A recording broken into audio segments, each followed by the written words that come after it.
Act 7. The story so far. Act I. In an alternate reality where Ranma married Shampoo, their daughter had somehow obtained a magic locket that allowed her to cross dimensions. A few accidents later, several of Ranma's children from various realities ended up in one reality, where Ranma was still a teenage youth. One among them, Ryo Saotome, son of Ranma and Yukayu, managed to get a hold of the locket before Cologne was about to do something devious with it. Following his victory, Ryo sent all the children of Ranma and company to their proper realities, and then prepared to go home himself. Something, however, went wrong. He ended up in a bizarre version of Tokyo in 2096 and accidentally dragged along Ratiko, Hibiki and Childra Jansen in his attempt to fix this mistake. That attempt dragged him to two other realities with amazing speed. From them, he accidentally brought Miyabi, daughter of Ranma and Akan, and Ishido, a mysterious amnesiac hunted by a shadowy organization. Finally, they stopped in a reality where Ranma and company were still teens, but had never met them before. Act I.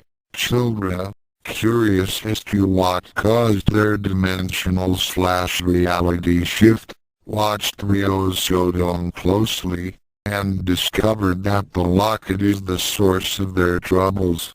She tried, and succeeded, in stealing the locket from him without his noticing. Ratiko schemed to make sure that the history of his world took place, and began a plan to kill Ranma and frame Miyabi for the murder. He succeeded in getting a blood sample from her and a torn piece of her clothing, but was interrupted before he could go through with his plan. In a talk with Ishido, he found out about a certain umbrella-wielding maniac threatening to kill Ryuga in Ishido's reality. In a panic, Ratiko rushed to Childra, and accidentally triggered the locket. The three of them found themselves on a bridge somewhere. Before they left, they accidentally dragged along Ryo Muhoshin, a person that looked amazingly like Ikarugo Sankuji, but in truth was a bit more devious. Bringing him along, the four crossed several realities, narrowly escaping danger, capture, and death.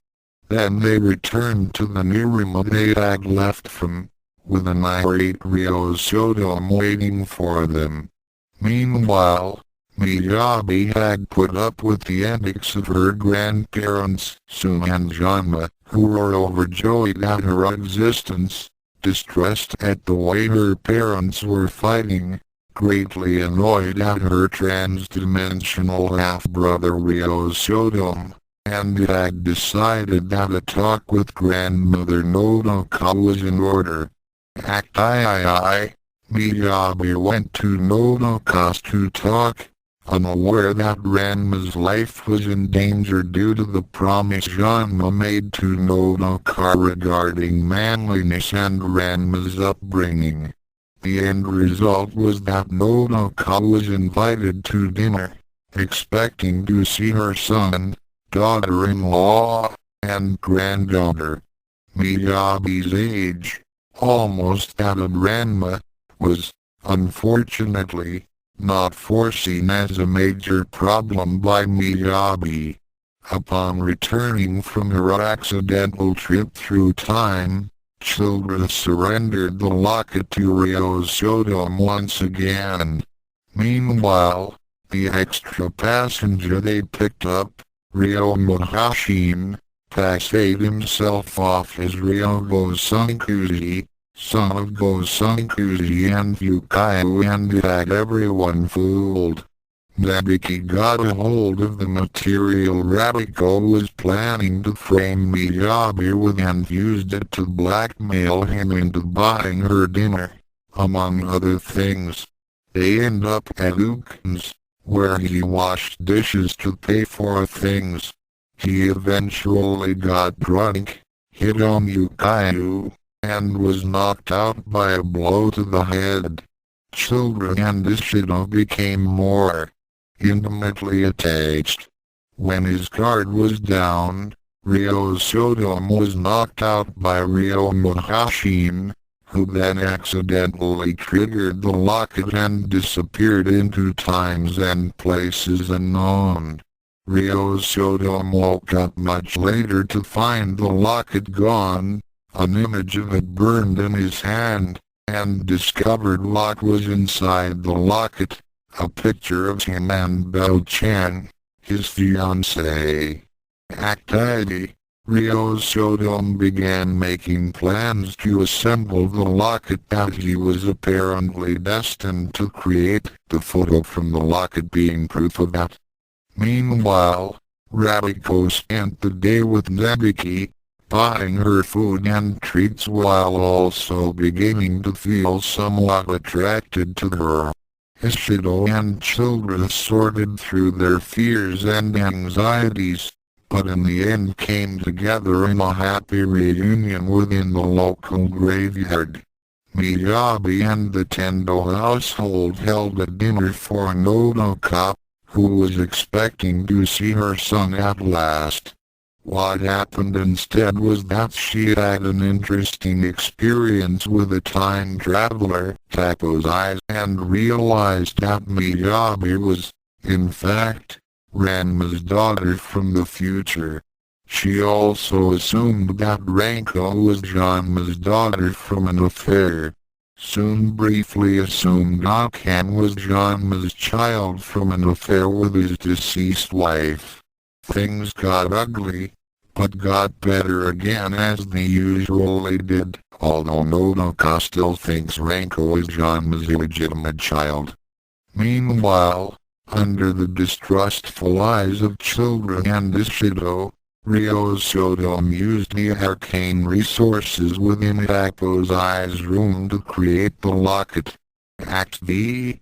Ryo Muhoshin, having borrowed the locket from Ryo Saotome by means of an umbrella applied to the back of the head, found himself whisked away to a postmodern, futuristic world populated by thousands of Kasumis, Ryugas, and other familiar faces. Ministry of Confusion. After losing the locket in a fall, he settled in and tried to make the best of it, striking up a friendship with a Kasumi extender named Ami. The relationship progressed to the point of a date, at the end of which Ami was murdered by a berserk Ryuga extender. Muhoshin killed him in retaliation, and began a slow but methodical hunt for Ryugas across the city. Ryo Saotome, having remade the locket with some help from 3 goddesses of time, arrived in this world just as Muhoshin killed a Ryuga to recover his own locket. The two fought inconclusively, with Muhoshin escaping. Leaving Ministry of Confusion in a hurried fashion, Muhoshin rescued one world's Kasumi from a group of terrorists intent on beating her to death. A veteran time jumper already, she took the name Kaeri to distinguish herself from the more serene person she had been. The two stayed together for a few weeks, with Kaeri recovering and picking up some of Muhoshin's skills. Still obsessed with the need to protect her family, Kaeri prevailed upon Muhoshin to take her to Nerima and off they went. Act V. Nabuki wisely allowed Ratiko to take the lead in a brisk walk through Nerima. As a result, she found herself lost in Africa.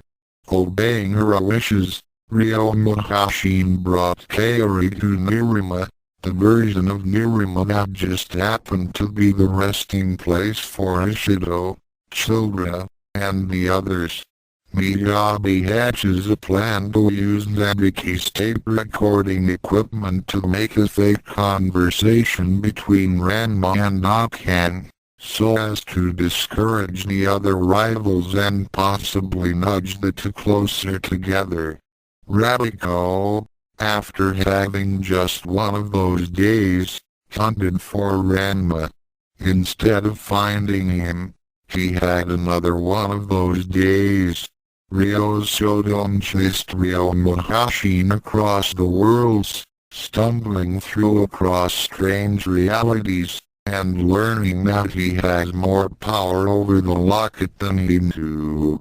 Ryo Muhoshin and Saotome confronted each other once more, with the end result being dozens of injuries and a destroyed building.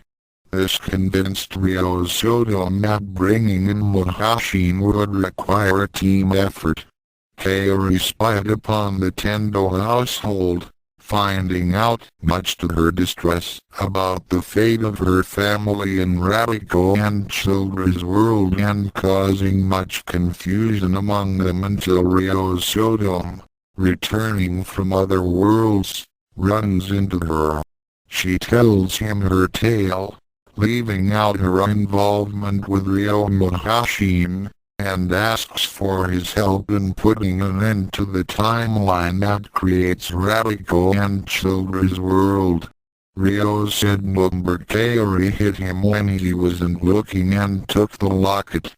Just before she disappeared, Ryo Saotome, Ishido, and Ratiko jumped into the fading afterglow of the locket and all disappeared. And now, asterisk asterisk asterisk asterisk asterisk reality underscore shifted underscore folded, and she was standing in front of a gorilla, in a tuxedo. No, Kaeri thought calmly, gorillas don't have 6 arms. It's just something that resembles a gorilla in a tuxedo. May I ask if Madam has a reservation? A 6-armed gorilla in a tuxedo with an upper-class British accent. She was rather surprised at how easy it was to stay calm. Oh dear no. The gorilla looked at her kindly. May I ask Madam's name? Kaeri Tendo. One of the hairy, black-clad arms fished in a pocket large enough to accommodate a mailbox, withdrawing a list. Tendo's section, case, several Kasumis, a Konatsu, a Kentaro, a Kido. Ah, here you are. Tendo Kaeri. A reservation was made for you by Mr. P. Noon. Your table is in the East Wing, number 546. May I wish you a pleasant meal, madam. Kaeri was feeling rather befuddled by all this. She had asked the locket to bring her to the start of Raraku's timeline. Instead, she was being told that her table was ready, and seemed in imminent danger of having a wine list thrust at her. It was all very odd.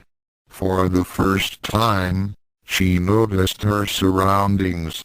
It was a large, lushly carpeted, oak-paneled reception area, lined with green leather sofas and armchairs. A set of bronze double doors stood at one end, vibrating in their door frame. Aside from that there was no way out, or in. Then there was a flash of green light, and Nabiki appeared in the center of the room. Well it looked like Nabiki. Mostly. Nabiki wasn't quite as as this person, and didn't go in for military uniforms. nor did she tote around large, futuristic, impressive-looking firearms. The gorilla gave a smile that probably wasn't intended to be menacing. "May I ask if Madam has a reservation?" "Yes. General Nabiki Tendo." Out came the list. HMM. _which_ General Nabiki Tendo? The general frowned. "I'm the commander of the entire RDF. So are 4 of the others, I'm afraid." "Can the general perhaps be more specific?" "We're fighting the ravening Komi fleet, in a heroic struggle to make the galaxy safe for capitalism. That narrows it down to 2, then. I was last here with Brigadier Fokker. At General Tendo. North Wing, Table 523. I'm afraid the General will have to check her plasma ejector at the door. Here you are. Have a pleasant meal, General." The Nabiki strode off towards the doors, as Kaeri stared in confusion. "Is Madam waiting for someone?" The gorilla was peering down at her with what she hoped was an expression of polite concern. She shook her head. "No, thank you." "Where am I?" "Madam is in the reception area." "No, I mean oh dear." "Wherein?" "Madam is in the Cafe Eternum." "Oh. Perhaps Madam would care to be shown to her table?" Kaeri briefly considered this. "No, that's all right. I'll find my own way. Thank you." The gorilla watched as the rather bedraggled girl in the apron made her way through the doors, and sighed. She had been through that spiel before, but usually it was with a Ryuga. You got all types in this job. Just 2 more hours, and it was back home for a nice spot of tea. The phone rang, and one of the arms reluctantly reached out to take it. "Cafe Eternum, front desk, Kasumi Tendo speaking. How may I help you?" The first thing to hit her upon opening the doors was the wave of noise. Make that the tsunami of noise. Chattering, yelling, laughing, clinking of glasses, all the sounds one hears in a normal restaurant, only much more of them. A rather good swing band was somehow managing to be just on the verge of drowning it all out, presumably by using speakers the size of Buicks turned to the lethal setting. The second thing to hit her was the size of the room. She'd seen smaller sports arenas. Mind you, most sports arenas aren't done in tastefully stained wood panels with lots of leather, ornate picture frames, and gilding. They don't often have kilometer-long lead bars, or enough tables, alcoves, booths, and nooks to seat the entire population of a small African nation. The third thing to hit her was the people. Despite the reference above, most of them didn't resemble the population of a small African nation. Many of them, however, did resemble Ranma, and Akan, and Ryuga, and lots of people who seemed to look a bit like Muhoshin-san. The fourth thing to hit her was a very drunk Yukayu Kwanji, who managed to plant a neat left cross on her jaw. She fell to the floor, feeling rather hurt at this treatment. And Yukayu-chan had always seemed like such a nice girl. "UKYOU. What the hell are you doing?" Kaeri blinked. Ranma. Yukayu turned, swaying rather noticeably. She took my Ryuga-chan, the violent, tomboyishlet. Ranma took her by the shoulders and shook her a bit. Yukayu, that's the wrong Kasumi. Come on, give me the earring, I'm taking you home. She can't cook, she hits him. I'm cuter. Come on, Yukayu. The pair walked off, Ranma supporting a madly sobbing Yukayu, as Kaeri struggled to her feet. The people sitting at the nearby tables stopped staring and went back to their respective conversations. So it was a bit of a shock to discover that P-chan was actually Akan. I mean, here she acts like she hates me. Always the Ranma Nobaka and the mallet, and it turns out that she's actually been my pet pig, sleeping in my bed with me at night, trying to lump my leg. So strange. Ryuga's made in my world. You say he sorry. She actually married Ranma. Go figure. The collective chem gets toughed, Sabasa. You're the girl I love, and if they can't handle that, then they can go too. She shook her head. Life had been out of late, but this her grasp of reality was hanging over the cliff of insanity by the fingernails of instinct, scrabbling desperately for the protruding tree root of normality and wishing the writer wouldn't use such bad metaphors. Well she could either stand here all day, or move on. Moving on seemed like the better idea. So she pushed her away through the tables, past clumps of merrily chatting copies of people she knew, until her path was blocked by a rather large party of Gains. Loud, noisy, slightly tanked Gains, and Kodakai Kuno. Excuse me. One of them, a scruffy-looking young man, looked up from his inspection of a whiskey stein. Yeah? What can I be doing for you? I'm trying to get by. The scruffy Gain nodded politely. Right you are. Ko-chan, can you be moving your chair out of the way, oldies lady? Kodakai obligingly transferred her person to his lap, and Kaeri walked past, colliding as she did with another Gain, this one in a floppy, wide-brimmed hat and a multicolored scarf. Excuse me. Would you, by chance, have seen a young lady, name of Sarah? She stared at him. Who? Yes, actually. But about Sarah.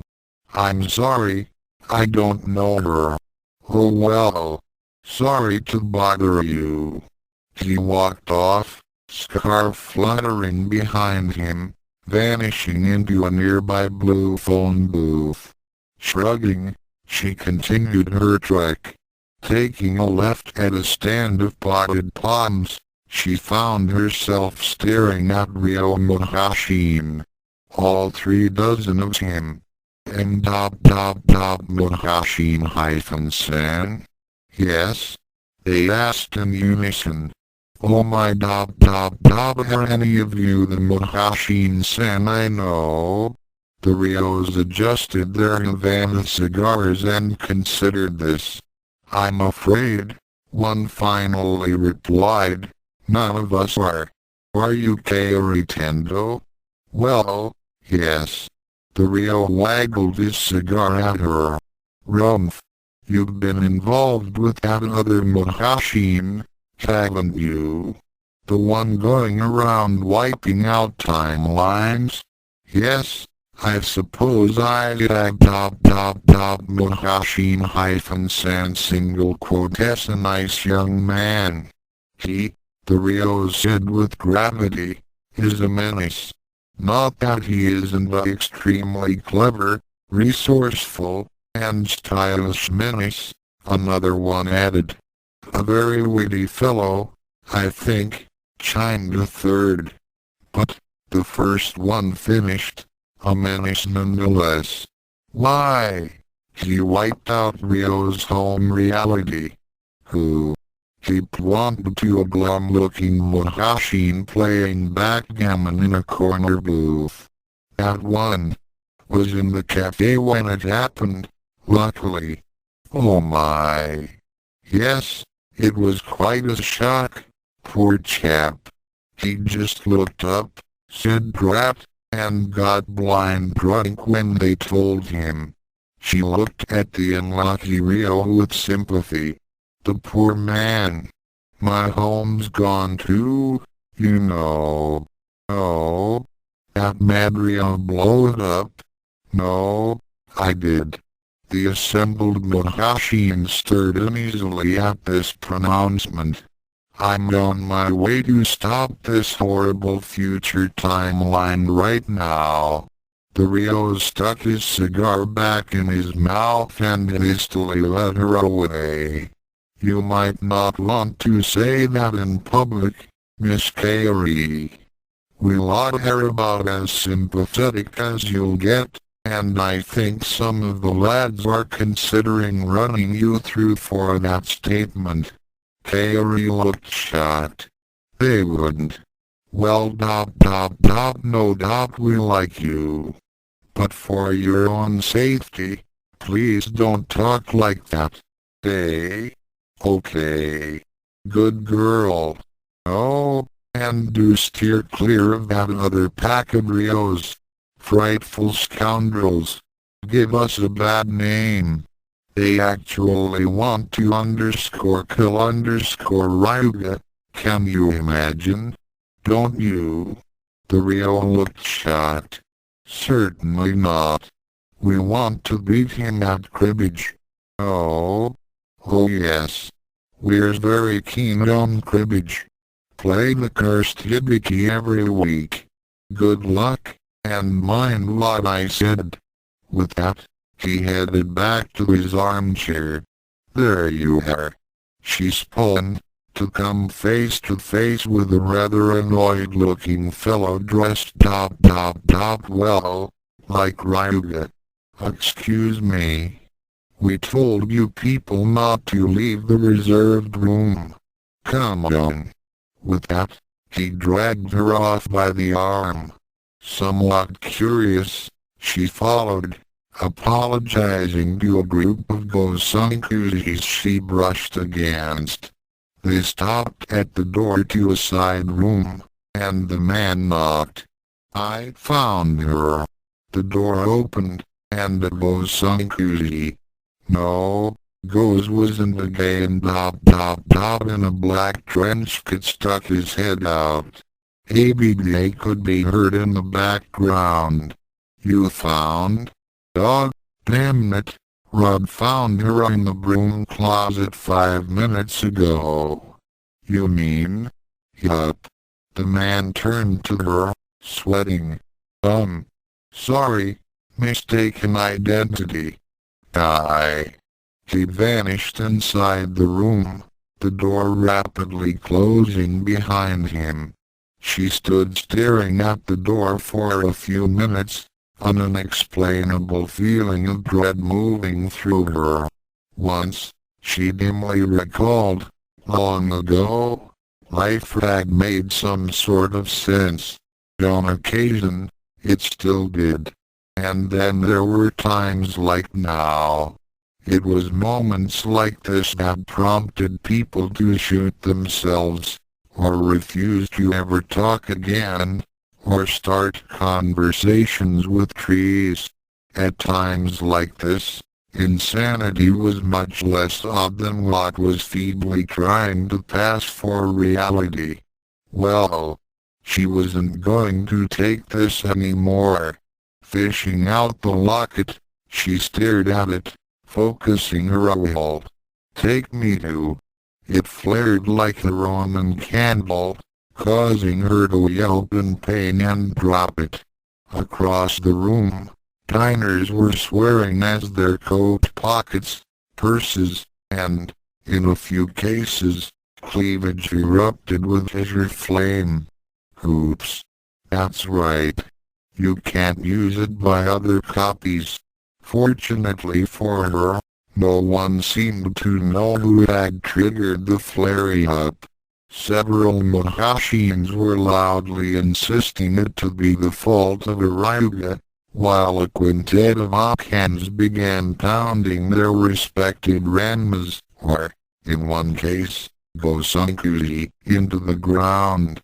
It would probably be a good idea to leave the area before someone started to make a serious search for the offender.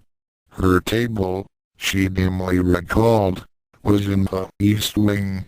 Perhaps someone would feed her. That would be nice. She hadn't eaten in quite a while. Should she go find it? Yes, said her stomach, which was filling in for her rather overburdened mind. She should.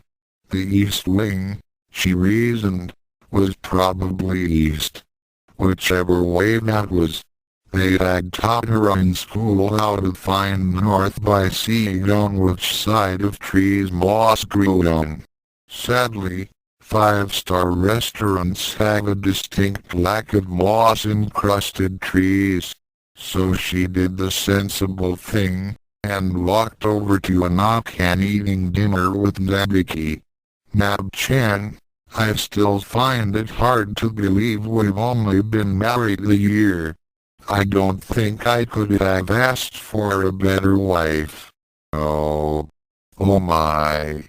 This was interesting. Excuse me, she asked, which way is the east wing? Akan turned, smiling politely. Take a left at the clump of pewter flamingos over there, and go straight on. Thank you, Akan-chan. Kaeri strode off, her eyes misting a bit. Even in alternate dimensions, Akan was polite and kind. Mother would be proud. The Akan turned back to her wife. I still can't figure out how you managed to fall in love with me, with this curse and all. Nabiki smiled. Don't be silly, Ryuga-chan. I love you no matter what you look like. Besides, I'm sure you could have picked worse springs to fall in than Akanini-ikon. Asterisk asterisk asterisk asterisk asterisk she was lost. That is, even more so than usual. The swing band was gone, and in its place was something by Bach. Not church-going Bach, either. This was the kind of Bach Count Dracula enjoyed pounding out. The walls had become faintly less cheery, and distinctly more gothic. You wouldn't catch a potted palm dead in this wing. On the other hand, maybe you would catch it dead. And then there were the people. They looked a lot like Muhoshin-san, at least in that they were pale, thin, and looked like they had been staying up past their bedtimes. And those were the younger ones. The older ones looked embalmed and not by a particularly competent mortician, either. Collective is insisting something be done. For realities, number sign 843, 4 of them, all with collective members, gone. And people are saying it's our fault. Look at the guy. My sister is a fool. Worse than a fool. And that white shows the dirt and blood far too easily. Give me basic black any day. Now, it's very simple. All you have to do is top, my brothers. Not a chance. They last saw me falling into the abyss, with an arrow in my neck and another by my heart. No, they all are safe in the knowledge that Brand is dead. This collective of yours, they can move through shadow. How do they manage? She sincerely hopes this wasn't the East Wing. None of these people look as nice as Muhoshin-san. But it would probably be a good idea to make sure. Walking over to a young lady in a black dress, she tapped her on the shoulder. Excuse me. Is this the East Wing? The woman turned, and Kaeri noticed the alcohol blush on her cheeks. Judging from that, and the half-empty bottle of wine, the woman was likely a few sheets to the wind. No, she replied, her voice annoyed and slightly slurred. This to the northwest. Her eyes, bordered by tattooed diamonds of black, focused on Kaeri and went wide with shock. You! Oh dear! Me! Leaping back from her chair, the woman in black reached for a sheath by her belt in a smooth, practiced motion, marred only slightly by a noticeable swing, drawing forth an ornate dagger. You top, you should be dead. How did you? Abruptly, her demeanor changed, going from shock to contempt. So, Our Lady of Mindless Saccharine still lives. What a pleasure. Normally I am only able to kill people twice. She trailed off, suddenly noticing that every eye in the immediate and not so immediate vicinity was trained on her. An elderly man stood, an expression of disapproval etched on his face. Kaeri. That's really the wrong sort of knife to butter a roll with. Several Gosankushis chuckled. Kaeri turned an interesting shade of purple, and curtly nodded. Kaeri felt that she should say something polite to help break the tension. My, what a nice knife. What is it for? Kaeri stared at her for a second, gaping at the sheer gall of the question. Then her face contorted into a feral grin, her eyes gleaming with unhealthy light. Let me show you. She snarled, and leaped. The dagger in her hand flared with green fire as it thrust for the heart, and scarlet key flame rimmed her in a flickering aura. Kaeri jumped backwards, her staff coming up in an arc intended to catch the madly grinning Gosankushi on the stomach.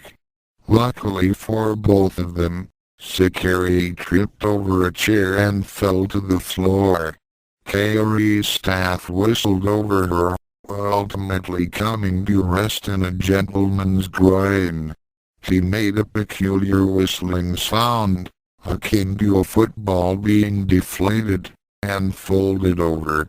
Aghast, Kaeri walked over to apologize. Kaeri picked this moment to tackle her from behind, sending both tumbling to the floor. The waiter picked this moment to walk in with Tsuji Gosankushi's duck flambe. No one picked that moment to knock the waiter on his tuxedoed rear, but that's what happened. The duck rose like a gourmet meteor, and then fell to earth. Or, rather, to Gosankushi. Kendo number sign 25 found his jacket alight, and immediately grabbed the nearest glass of water to douse it. Unfortunately, the nearest glass of water turned out to be the nearest glass of old brain melter vodka. Asterisk splash asterisk asterisk whoosh exclamation point asterisk ARGH. Kaeri, had she seen this, probably would have apologized. But having a yowling, squirrelish maniac in black trying to strangle you is a tad distracting, and so she instead concentrated on keeping Kaeri's hands off her windpipe. Her hand fell on the edge of a plate, and she brought it down on what she hoped was Kaeri's head. It wasn't. Kaeri expressed her displeasure about being hit on the bottom with a plate of jello by attempting to remove Kaeri's kneecaps with her teeth. Several Gosankujis had begun incanting extinguishing spells, and unleashed them on the screaming Kendo number sign 25. Most of them worked. But Hudoko number sign 12, who was not just teetering on the brink of senility but was instead already in freefall, managed to botch a simple incantation in truly brilliant fashion. With a flash of ruby light, all of the tables in the area began to move. Several of them grew teeth of the sort normally found on the more impressive types of carnivore. The Gosankujis began to blast them with mystical energies, arcane enchantments, and handy platters of sweet and sour pork.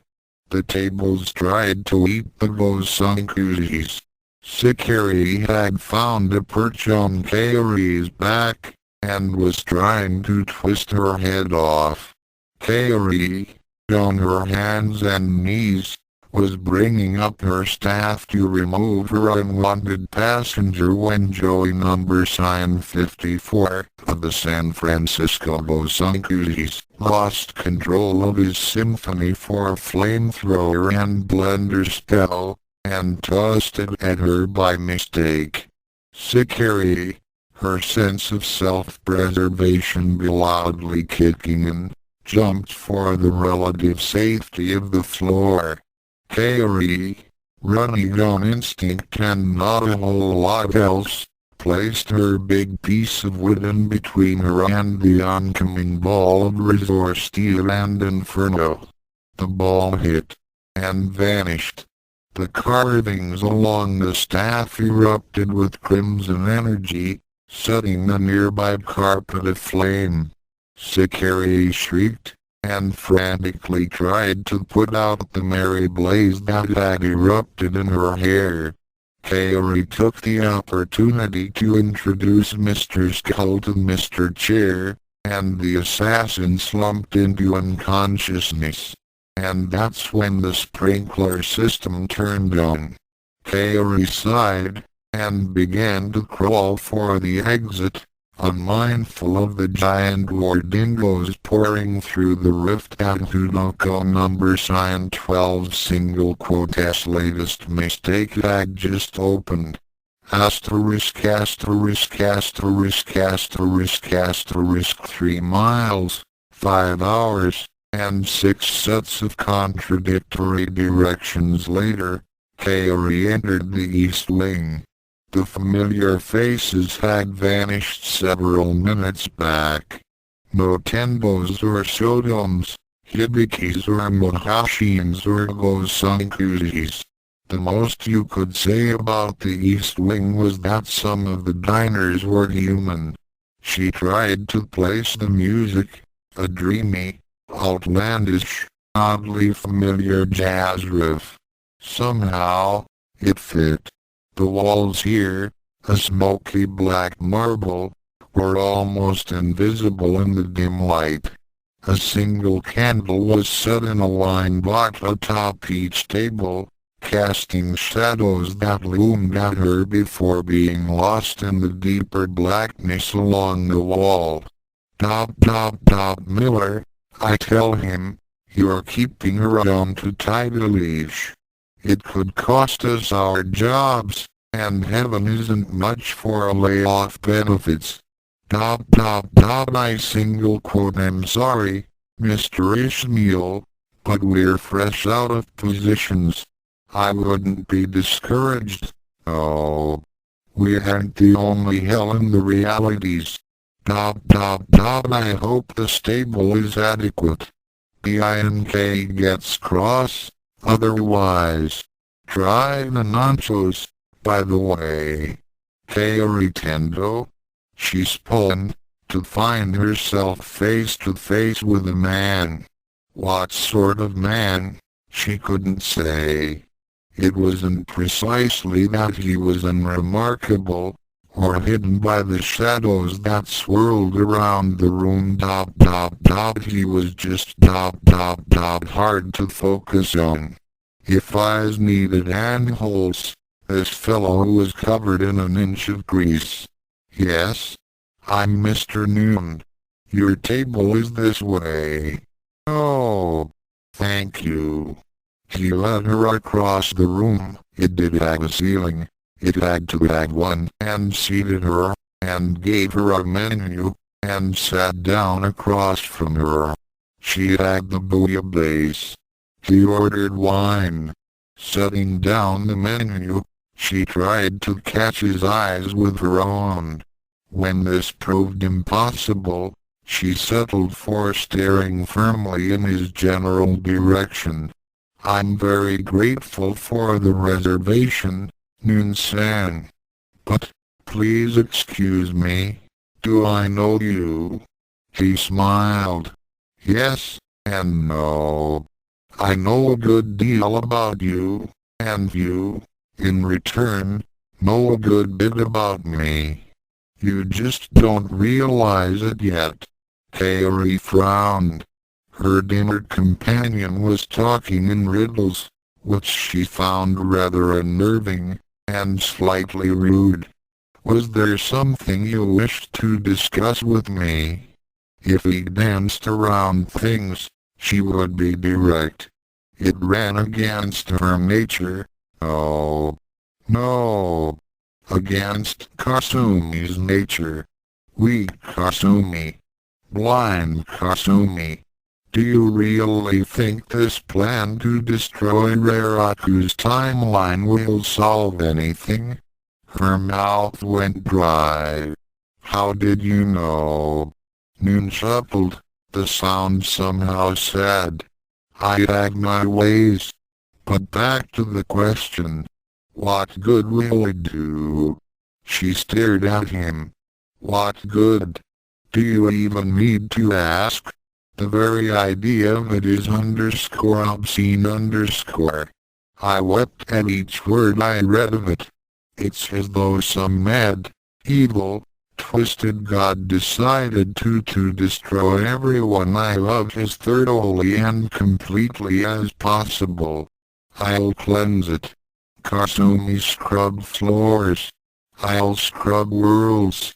She glared at him, waiting for him to challenge her claims. And then what? She blinked. What?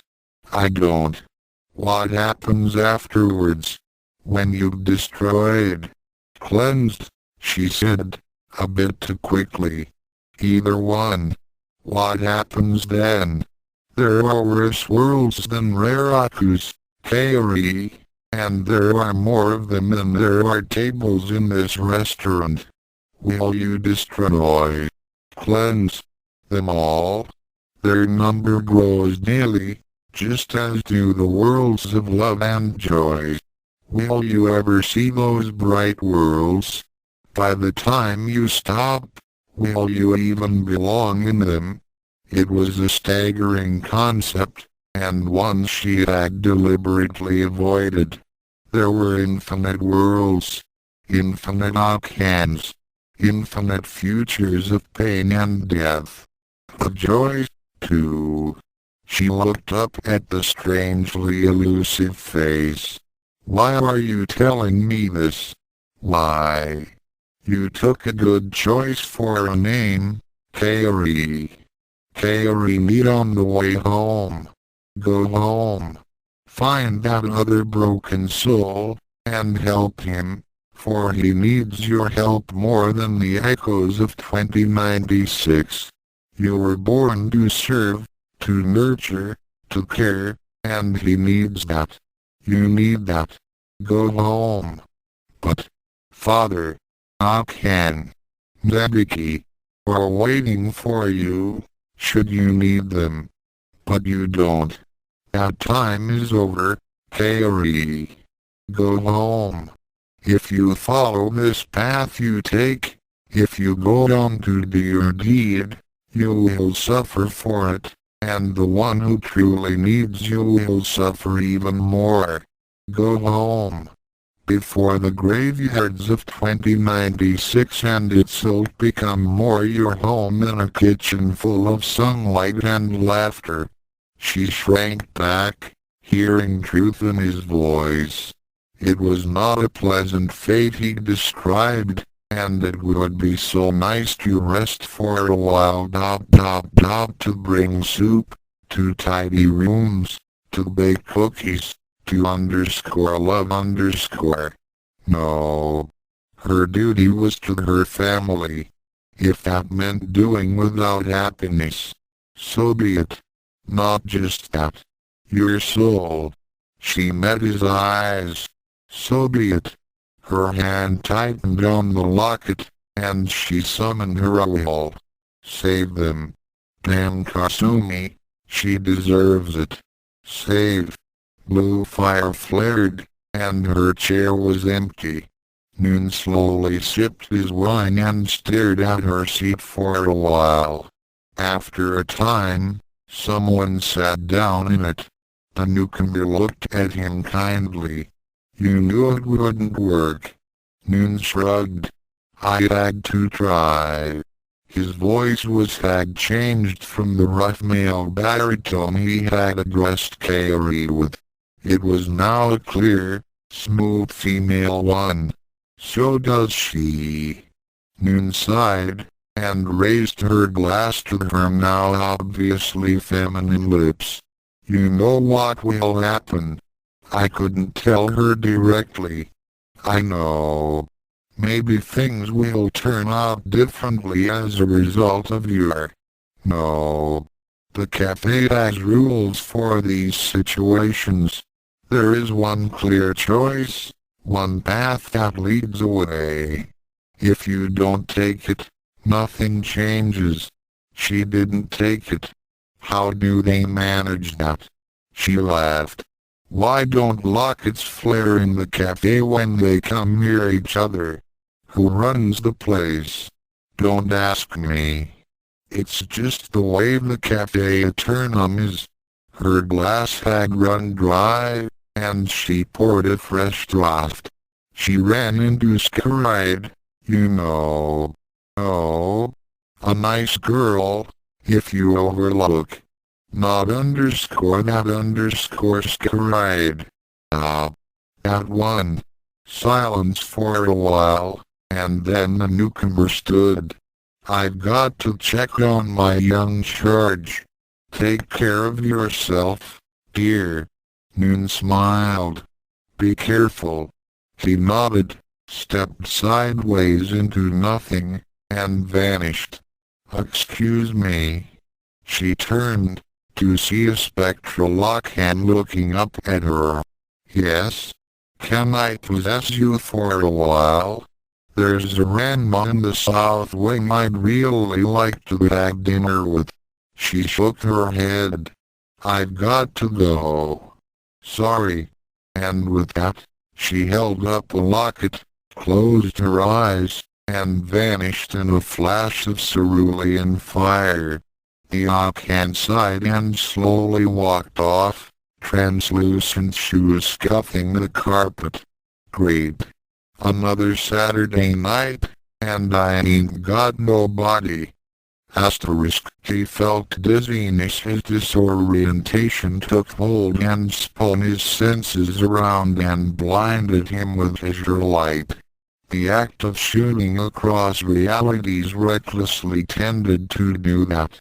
By now, he'd felt this sensation more than a dozen times, and was getting used to it. Ryo Saotome was getting sick of it anyway. He didn't want to get used to it. He wanted this madness to end. He wanted to go home. And at this moment, he was really hoping for a normal landing. He hovered in midair awkwardly, and unfortunately, upside down, and crashed on a hard, cold floor. Ow! A second later, two quick bursts of azure flame heralded the arrival of Ishido and Ratiko. Right above him, in that small space of a second before they landed on him, Ryo wondered why. As of late, whenever he traveled with company, there was a tendency for the landings to be rough. Thud, ow. Thud, will you guys get off of me? He yelled, his patience already worn thin. He shoved a few unidentified limbs out of his way as he struggled to get up, ignoring any feelings he might have been bruising. Hey, back off, grumbled Ishido, yanking his leg away from Ryo's arm. Along the way, it whacked Ratiko in the face. Oh W. Hey, watch it. Whined the Hibiki. Hey him. The three paused. Good evening, gentlemen. Ishido and Ratiko froze, jaws hung low. Ryo, on the other hand, summoned up his willpower and utterly refused to be surprised. Instead, he brushed the dust off of his travel-worn clothes, quickly combed his hair with a fold-up comb he had in his pocket, straightened his jacket, and said, in perfectly polite tones, to the six-armed gorilla in a tuxedo, "Good evening." The gorilla seemed to approve of it. "May I ask if sirs have a reservation?" Ryo frowned. "Reservation? Mumber, I'm afraid we're here accidentally." "Ah, I see. You wouldn't happen to have seen a woman somewhat taller than me, with 3 fingers on one hand and a few facial scars?" The gorilla HM'd. "Well, yes, there was in fact a lady of that description. She passed by about 30 minutes ago." Ryo frowned. 30 minutes? If you don't mind, we really need to find that lady. Could we get in without a reservation? The gorilla frowned and thumbed through a book. HRMM. "Well, we do have some room. But sirs simply can't be let in." "Why not?" asked Ryo, trying to remain civil. "It is very important that we find this woman. My apologies, sirs, but there is a dress code." Ryo sighed. Ishido and Ratiko were still marveling that Ryo was negotiating with a multi-armed gorilla that, apparently, had an aristocratic accent and was the doorman of the place. However, if it is important, the cafe does have a way for you to be admitted. Ryo raised an eyebrow. "Oh, is there?" The trio stood, embarrassed, baffled, and naked as a conveyor belt moved them down a long white hallway. There was one exception.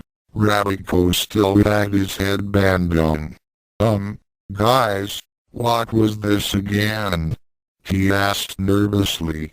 "We're headed to the showers, I think," answered Ryo.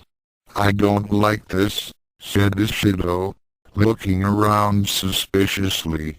"Initial soak cycle, begin." "Soak cycle?" asked Ratiko. and then the large water cannons emerged from the walls. What the? Asterisk asterisk asterisk FWOOSH asterisk asterisk asterisk AAGH. What the hell is this? Yelled Ishido. The soak cycle, apparently, said Ryo. They could have used warmer water, damn it, replied Ishido.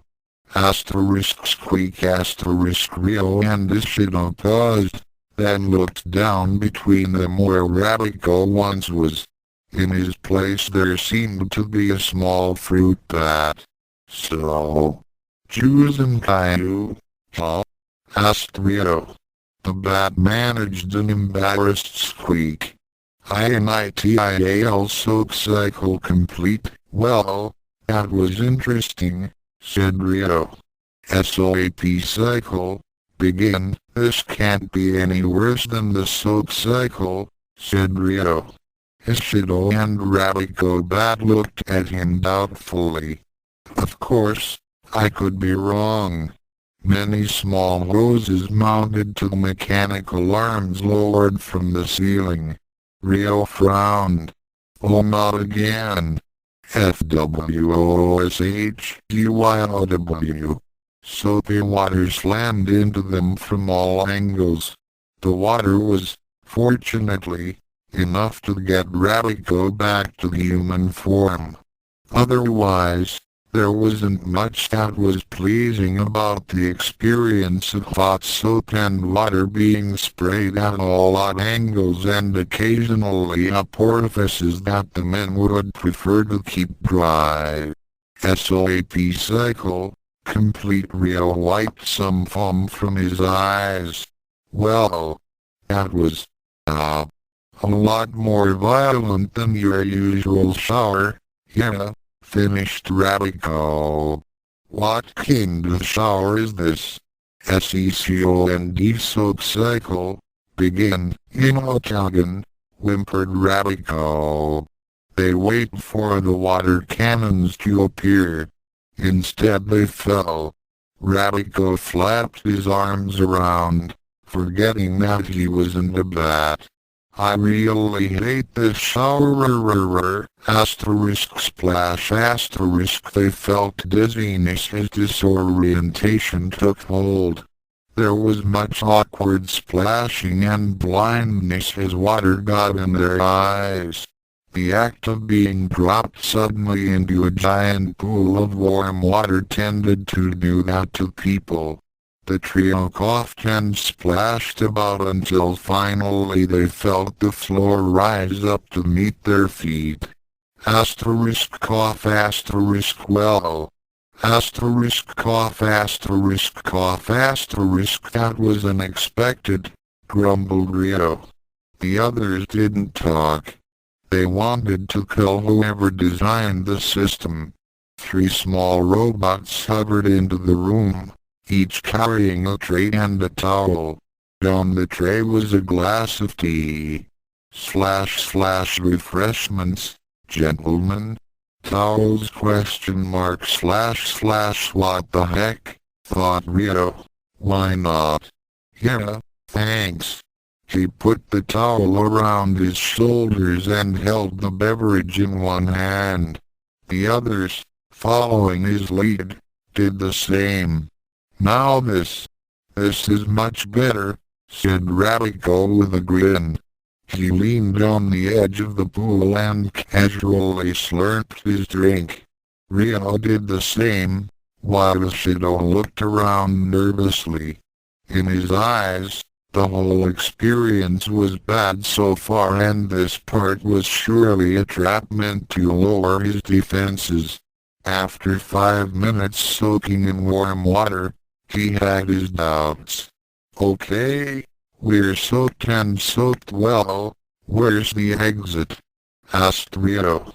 Immediately after he spoke, a door previously unseen opened with a big / exit / sign in cheesy neon letters appeared. That answer your question? Asked Ratiko.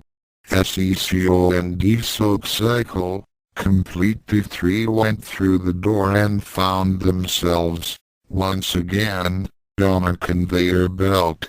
"Oh man, I got a bad feeling about this," whined Ratiko. In front and behind the trio, large air vents suddenly dropped.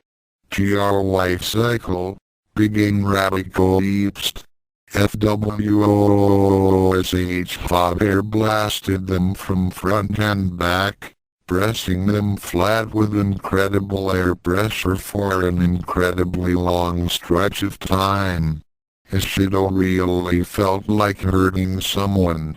Ryo was getting used to the rough treatment by now, and only rolled his eyes as he was blown about. "We're dry! We're dry! Turn it off!" yelled Ratiko. "GRY cycle, complete, thank you." Sheesh. U single quote Ray welcome asterisk asterisk asterisk asterisk asterisk. Ryo fidgeted slightly and pulled out his necktie. Ishido bypassed the irritation and undid his entirely. "I hate this," grumbled Ishido. "It isn't so bad," said Ryo as he scratched at his neck.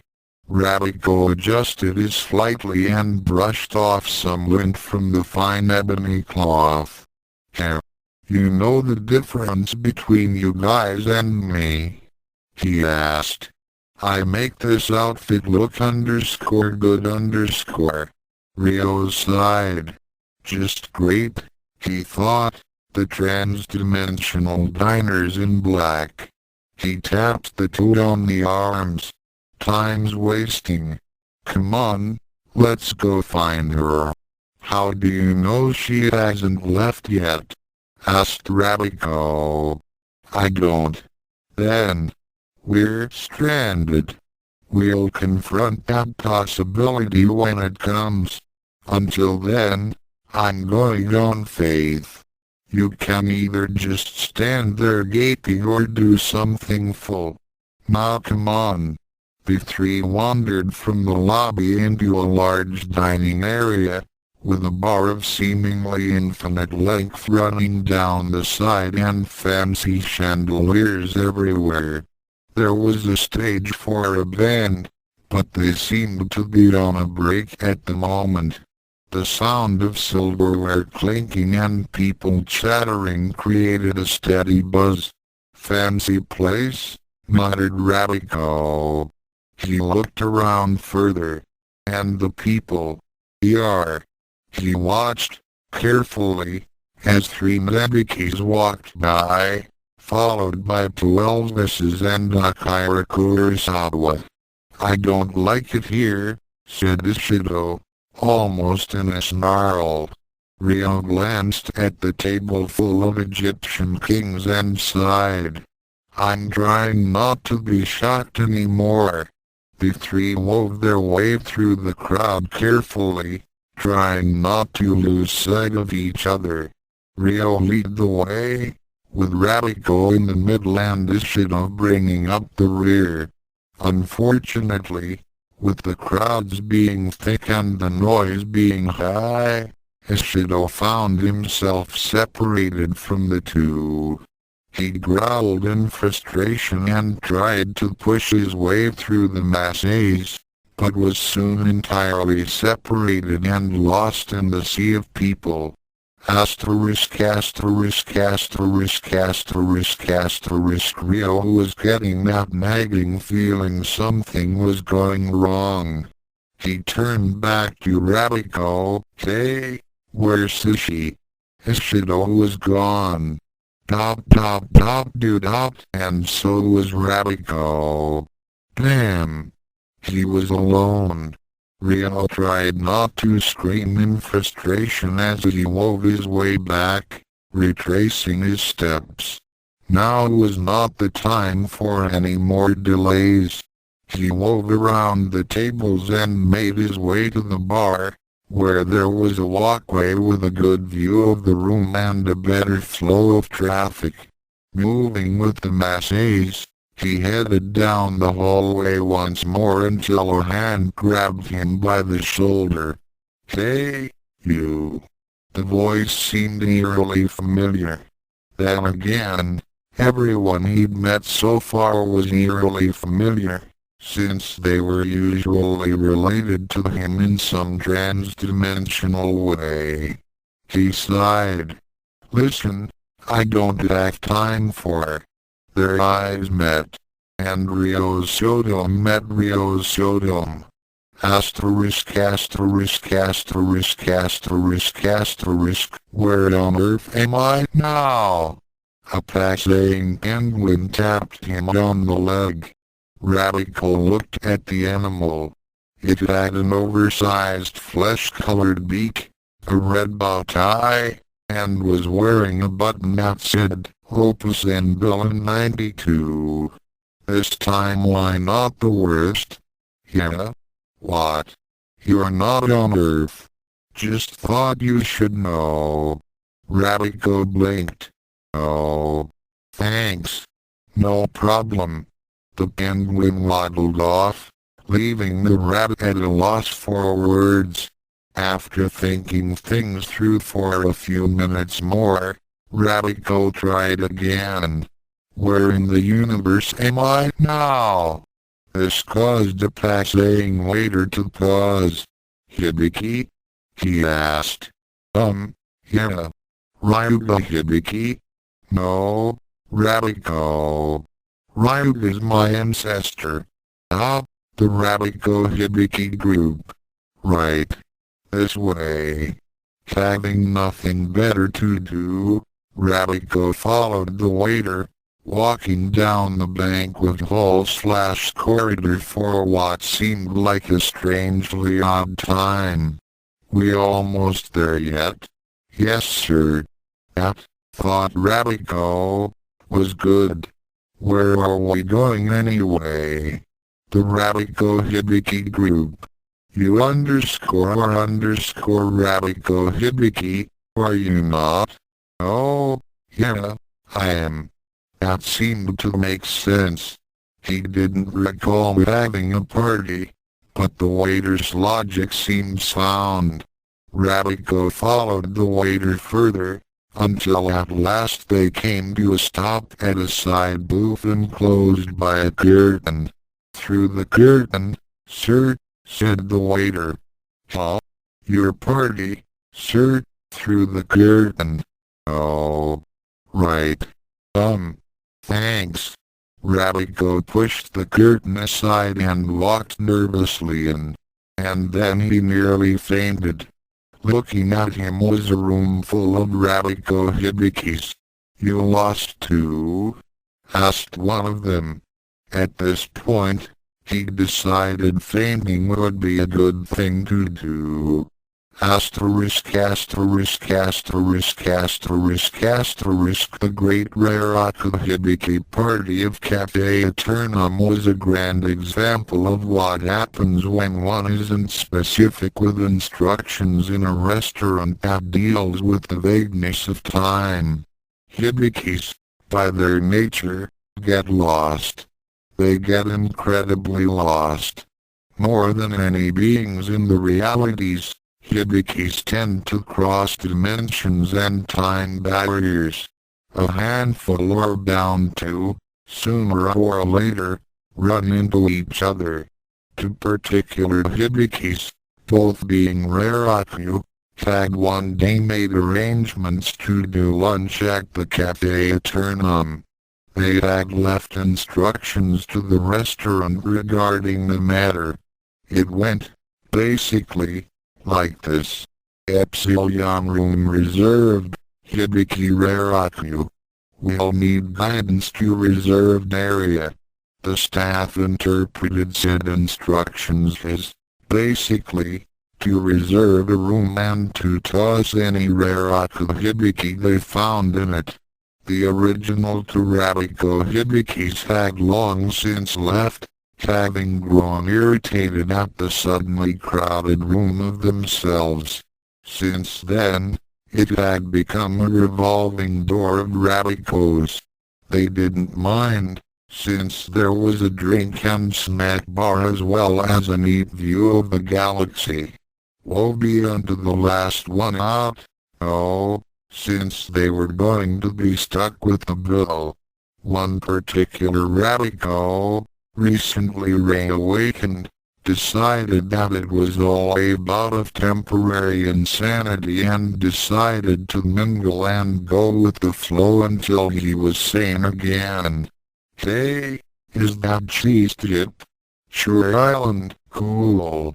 Pass it over, will ya? Asterisk asterisk asterisk asterisk asterisk. After much wandering, Ishido ended up in a side room of sorts, separated from the main room by a curtain. What really set him on edge, however, was the occupants. It seemed to be, in his eyes, a room full of Ryo Muhoshin. Asterisk asterisk asterisk asterisk asterisk. The Gosankuji wing was still in a chaotic state following the mess that had happened earlier. No one was sure exactly how it started. They only knew that the tables were still trying to bite their ankles off and the sprinkler system was finally off. Damn, said Gosankuji number sign 289. What else can go wrong tonight? And then there was a growl. There are many kinds of growls. There's the growl that a chihuahua makes when it's threatening to piss on your shoe. There's the growl that a dog makes when it wants you to stop yanking on the collar. This sort of growl was along the someone will die in 10 seconds variety. All the occupants of the room turned around. Very slowly. Asterisk asterisk asterisk asterisk asterisk. Ryo looked at his counterpart in silence, still surprised by the turn of events. He knew that it was a possibility that this sort of thing would happen, but it still didn't prepare him for the event. Come on, let's go to the bar, said his other self. Looking him over, Ryo saw a few things immediately that set them apart. The other was older by a few years, 5 was his guess. The biggest difference, however, was how he carried himself. The other him seemed tired. You're still chasing Muhoshin? Asked the other. Ryo nodded. And you? Asked Ryo. I've finalized things. He turned away from Ryo with a dark expression on his face and ordered a drink. He looked Ryo over and HM'd. Bell-chan's still okay? Yeah, the last time I saw her. Good, good. At least you had that. What do you mean by that? His alternate looked away. Bell-chan. My Bell-chan. She's dead. Ryo suddenly felt a chill hit him. Bell-chan? Dead? Mumber oh mumber, it happened after a month of chasing him. The other Ryo took a long drink, then closed his eyes. I was chasing the bastard through realities, and somehow he managed to focus enough to land in mine. He killed Taichi and Godai, then kidnapped Bell. Muhoshin wanted my locket in exchange. When we made the trade he killed her anyway. For 5 years after, I've been chasing him across the realities, and I ended it all tonight. You stopped him. I killed him. Ryo blinked. Caught him while he was having one of those weird epileptic fits of his. Snapped his neck. He never knew what hit him. More than he deserved. You killed him. Don't look so damn surprised. You don't know what I'd gone through. You haven't had to see all the people he killed because you couldn't stop him in time. If you end up in my shoes, pray that you don't, then you'd do the same. Ryo didn't reply. A month. It was after a month that he went after Bell-chan. He'd been chasing Muhoshin for only a few days now. He still had time. He had to plan. The locket, said Ryo. The one Muhoshin's got. The last time I saw it, the thing was burned into his chest. What's happening to him? Chromal radiation. The locket he's got is older than you even suspect, nearly at the end of its life.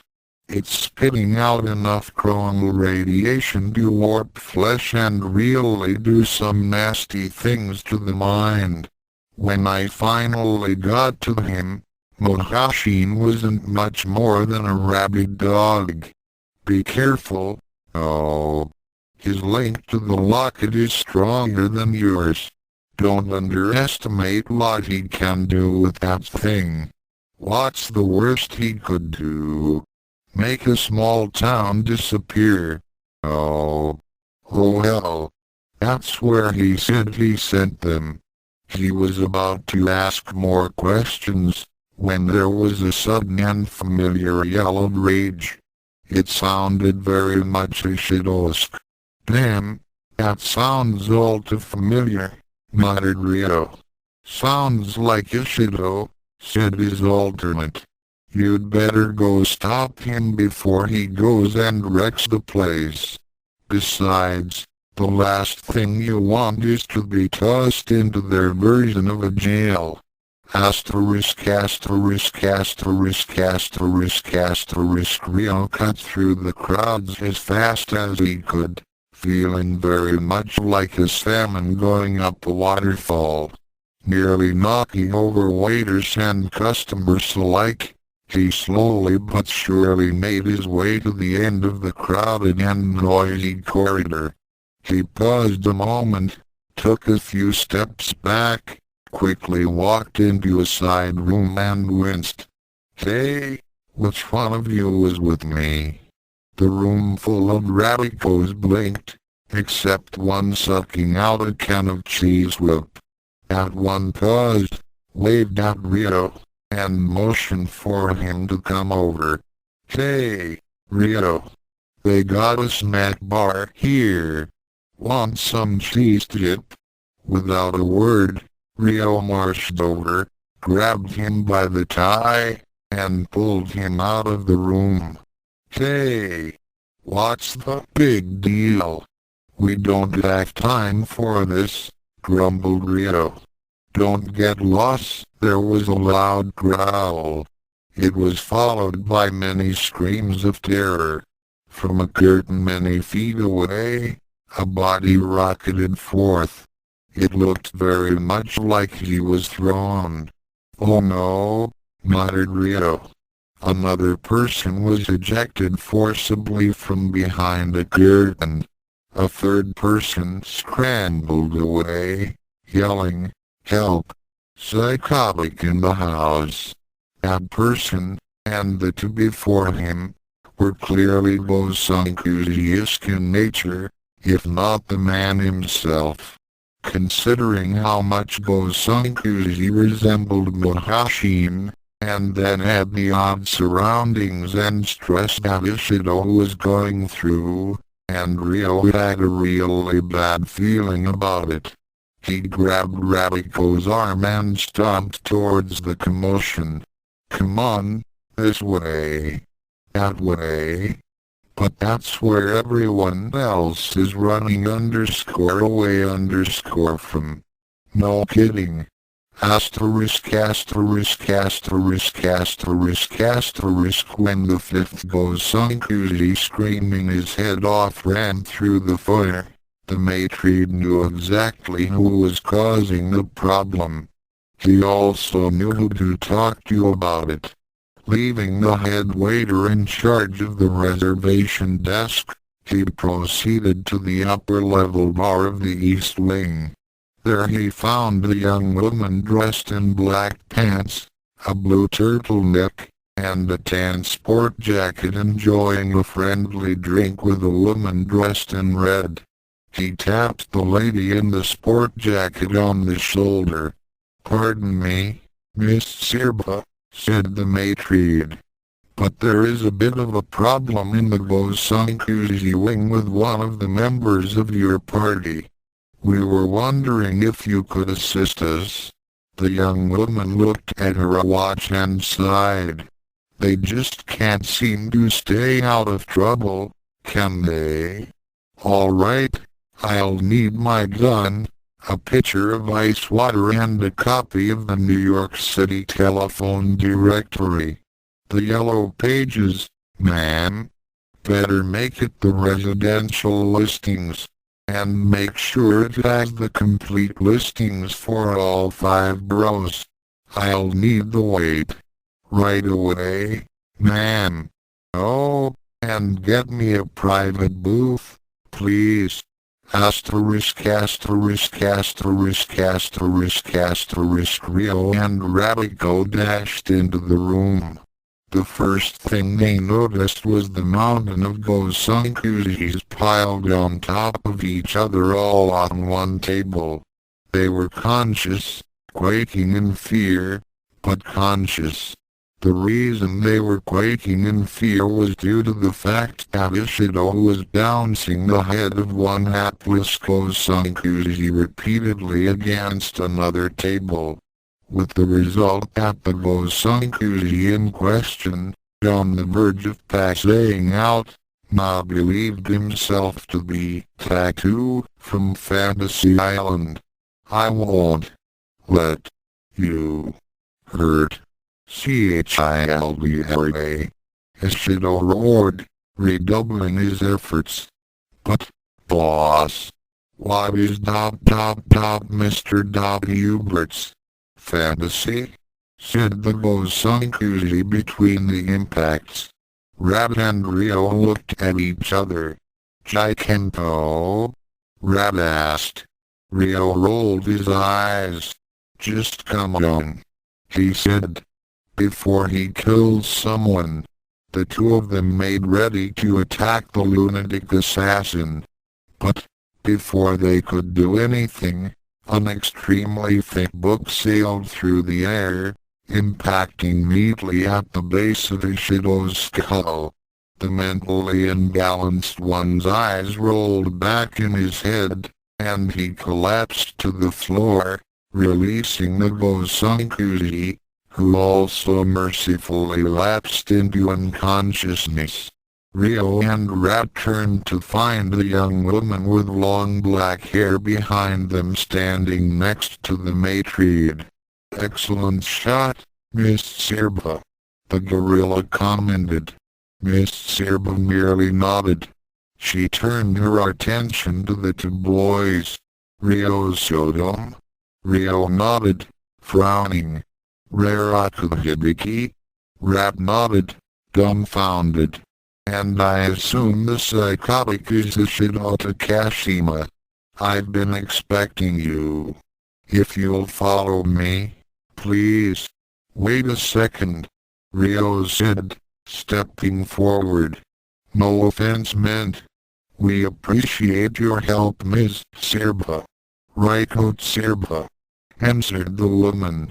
"Miss Sirba," Ryo finished. "But, we're kind of in a hurry. We're looking for a woman named Kaeri Tendo, right?" Ryo finished. "Well, I'm afraid you're too late. She left about half an hour ago." "What?" Rat shrieked. "She destroyed all. We've got to find her." "Not right now," said Ryo. "Right now, I need you to come with me." Ratiko frowned at her. "And why should we do anything you say?" he demanded. Ryo glanced downwards. Rat and Ryo followed her gaze to the pistols she held in her hand. You'll do it because this gun is loaded, and bullets tend to make nasty holes. Ryo said, smiling. Besides, we have some business to discuss. So if you would care to gather up your friend over there and follow me. Ryo turned and spoke to the matriad. Ryo sighed. And to think this had all started out with such promise. He turned to get Ishido, but Rat grabbed his arm. Are you seriously going to do what she says? Let's just knock her out and get the hell out of here. The Hibiki whispered. Ryo shook his head. I didn't hear her pull that gun out, did you? He asked. No. So what? So what it means is that she's pretty damn fast with that thing.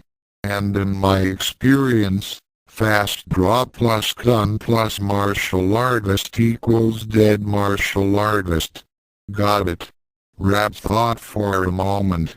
You get his arms, I'll get his feet. He said.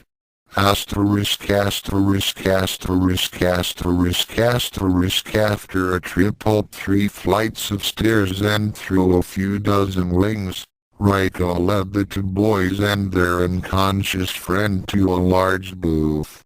As they got situated, Ryo pulled the cord that closed the curtains of the booth. Okay, Ryo said. We're here. Now what's this all about? First things first, Ryo said, picking up the water carafe. She glanced at Ishido who was snoring slightly and drooling on Rat's shoulder. Sorry about this, Hibiki, she said, turning the open mouth of the carafe towards Ishido. Ratiko barely got out of the way in time.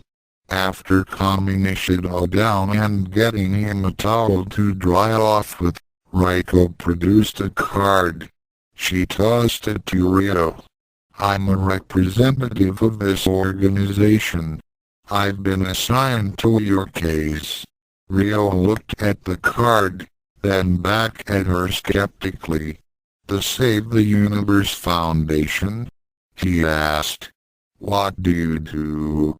Prevent people from polluting the spaceways with junk? Rat asked, smirking. That's another branch, Ryo answered, frowning. I'm part of the branch that deals with reality-hopping idiots like yourselves. Hey! Rat yelped. Ryo glared at him to keep quiet. So what are you going to do? Ryo said. Keep us from jumping around anymore. Sorry, we can't oblige. I didn't expect you to. That's why I'm here. I'm a guide. A what? A guide. Ryo explained. When a group of reality hoppers like you makes a total mess out of every reality they visit, my superior sends a guide to help them clean up the mess. Especially if they've lost their means of transport. She looked wantedly at Ryo. What about Kaeri? Ratiko piped up. She's on her way to destroy my time. I won't exist. Ryo looked at Ryo. Let me guess. He hasn't gotten the concept of alternate realities yet, has he? Ryo shook his head. Ryo sighed. Alright. In that case we'll just have to stop her. And what about Muhoshin? Ishido said coldly. Ryo looked at him. What about him? Aren't you going to help us do anything about Muhoshin? Sorry, friend, the guide responded. The SUF believes in the old philosophy. You made the mess, you clean it up. I'll help you get the locket back from Kaeri. But after that, you're on your own. Unless, of course, You totally botched that bit, too. Fine, Ryo said, hoping to get on with it. Where do we go from here? Ryo reached into a pocket of her jacket and produced a small brass disc. She pressed a hidden catch and the disc opened like a pocket watch. Ryo noticed that the cover of the item had the legend, "Reality is not an absolute," engraved on it under a stylized design of 7 hexagons bordering on one another. "What is that?" Rat asked. "A reality compass," Ryo answered. "Standard issue for all guides." She turned it around to show them. The dial had a standard compass face, only all the directions were missing. Where north usually was where the words Nirima 138. "What's Nirima 138? Ryo asked. "It's where I live. You didn't think I spent all my time here, did you?" She turned the compass back to herself. "Let's see. Aha! Found her. Dimension 347,890, Kendo Dojo. Ready?" The 3 boys looked at each other and nodded. Ryo turned an outside dial on the compass. There was a flash of blue light. Asterisk, contrary to the image that the authors had thus far painted, crossing dimensional realities is not as easy as crossing the street. A far more accurate analogy would be that crossing dimensional realities is like crossing a busy interstate highway at rush hour, where the majority of traffic is taken up by enormous 18-wheelers transporting who knows how many crates of nitroglycerin and unstable plutonium, and there's one rabid lunatic postal worker on the opposite side with a bazooka looking to have a bit of fun. In the case of Ryo, Ishido, Rat, and Ryo, the rabid lunatic postal worker had the name Kaeri on her name tag.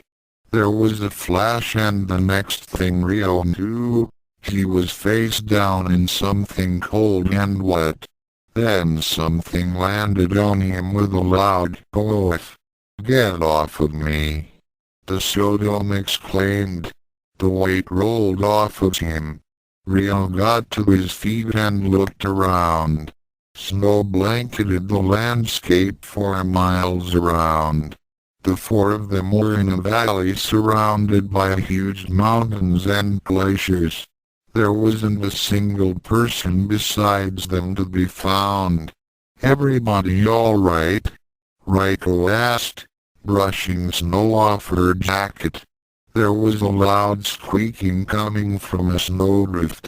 Ryo reached in and pulled out a very annoyed, very cold fruit bat. "Oh, it's you," Ryo said. She tossed Rat to Ryo and got out her compass. "What happened?" Ishido asked. "This doesn't look like Nirima to me." "It isn't," Ryo said, consulting the compass. "We're too late. Kaeri's already done whatever she planned to do." "What?" Ishido roared. Ryo gave him a look. "Relax, Childra's okay. Apparently, she found a nexus point. She's just created a whole sub-dimension from the one Childra and Bad Boy over there are from." "What's a nexus point?" Ishido asked. "Nexus points are events that occur in various realities that can change the world in an instant," Ryo explained. "But if someone tries to change or prevent that event from happening, it can have disastrous consequences."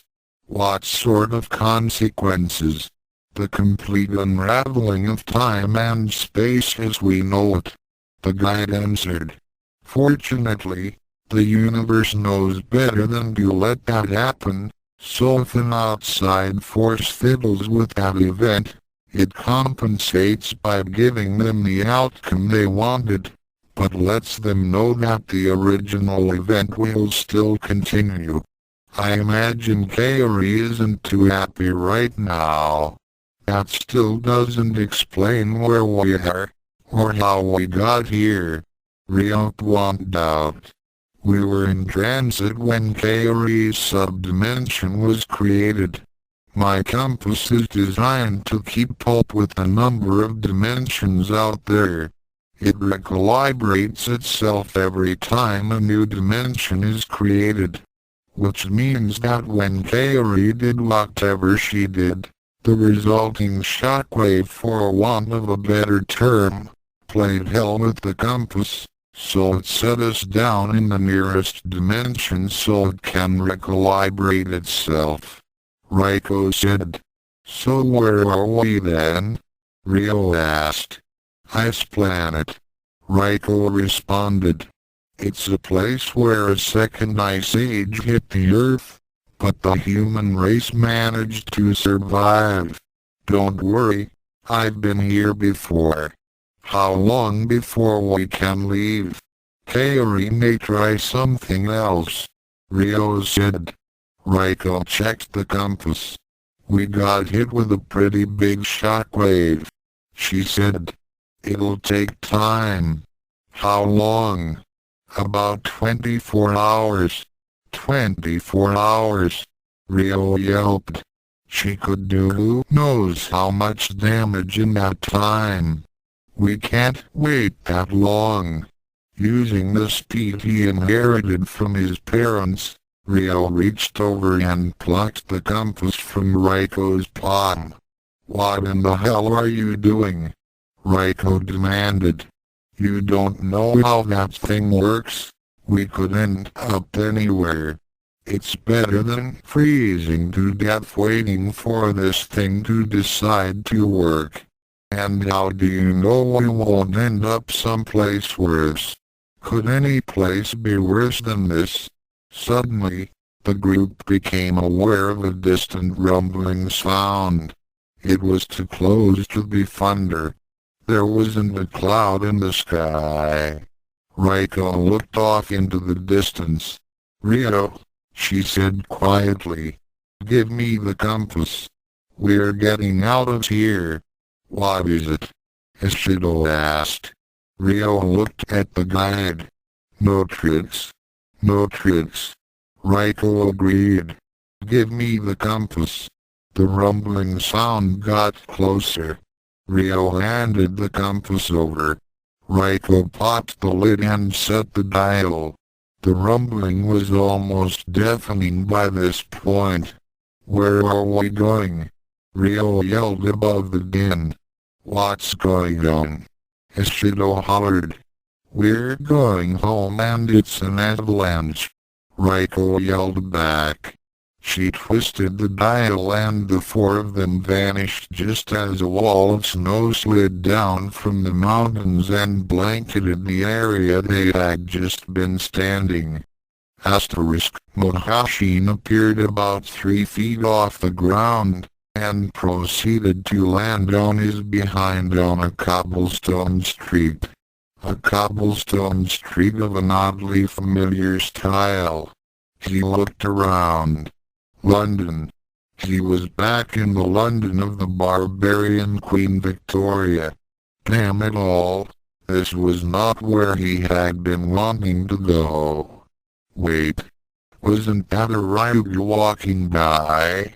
Picking himself up, Muhoshin padded after his quarry, idling wondering what the hell Hibiki was doing here, years before he was supposed to be born. Perhaps he was another reality jumper.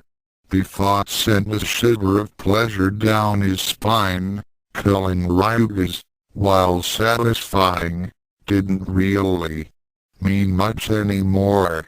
They weren't _real_, not really. Kill one, and there were plenty more. but a jumper. That was different. They were unique. There. Hibiki had turned into Ollie.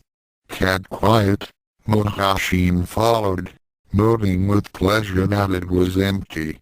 He cleared his throat, and Ryuga turned. Ready to die, Hibiki? He said. Or tried to say. Go slash tilde, aided enemy, go slash tilde, it's time to shuffle off this mortal coil, go slash tilde, for sadly, do you see, go slash tilde, your existence I shall lance like a boil. Go slash tilde, prepare to die. Go slash tilde, Ryo blinked.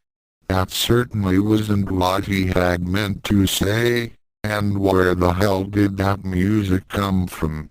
Go slash tilde, your plans I'll foil, Ryuga sang back. Go slash tilde, for although I'm afraid I know you not, go slash tilde, your murderous plans and toil, go slash tilde, against me shall come to naught.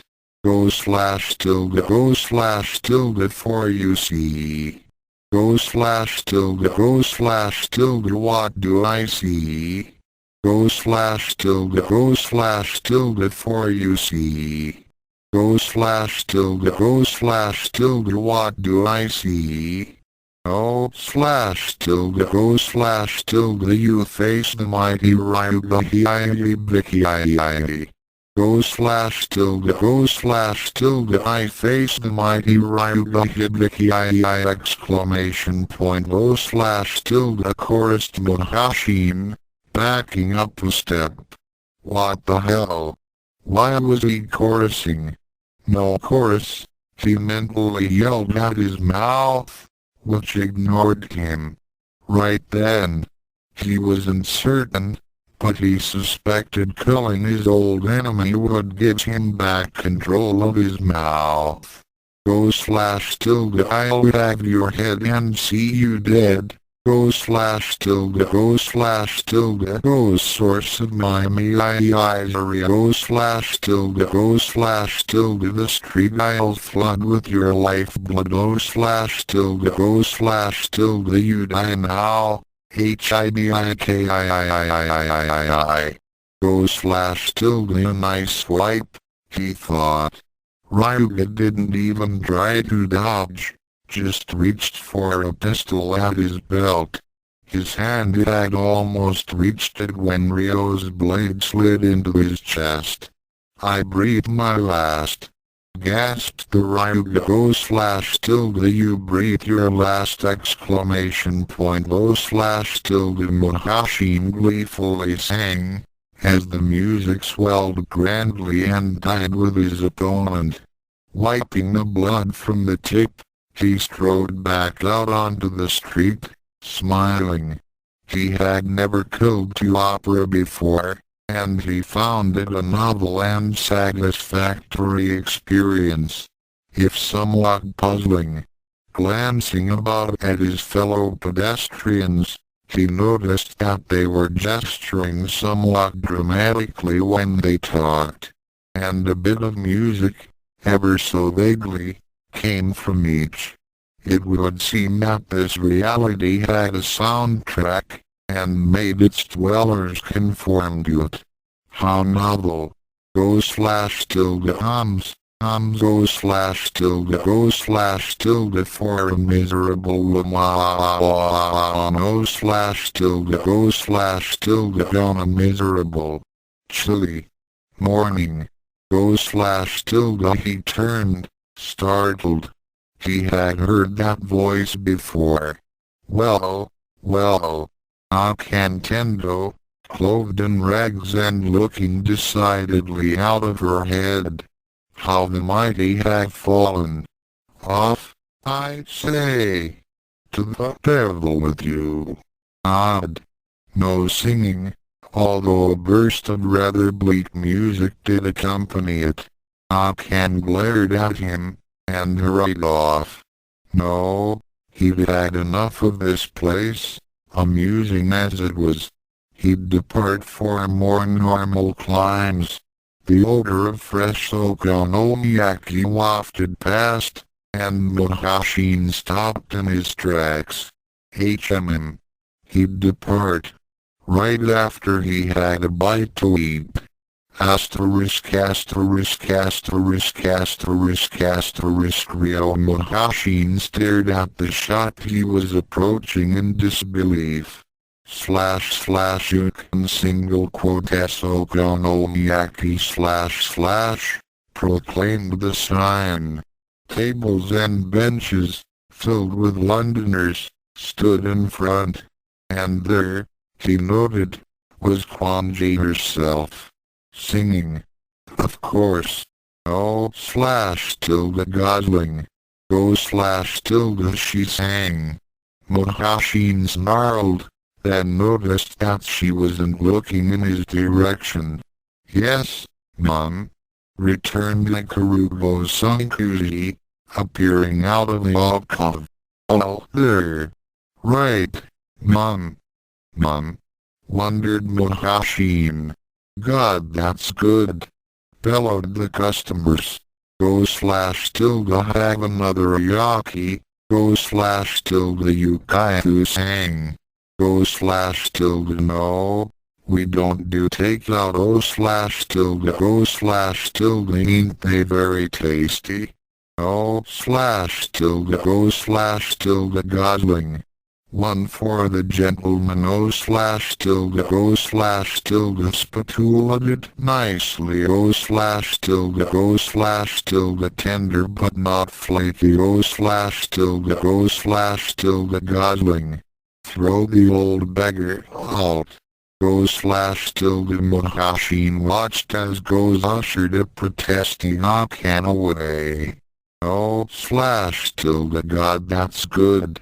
Go / This posed a problem. If he became a customer, did that mean he would have to join in the sum as well? Not good at all.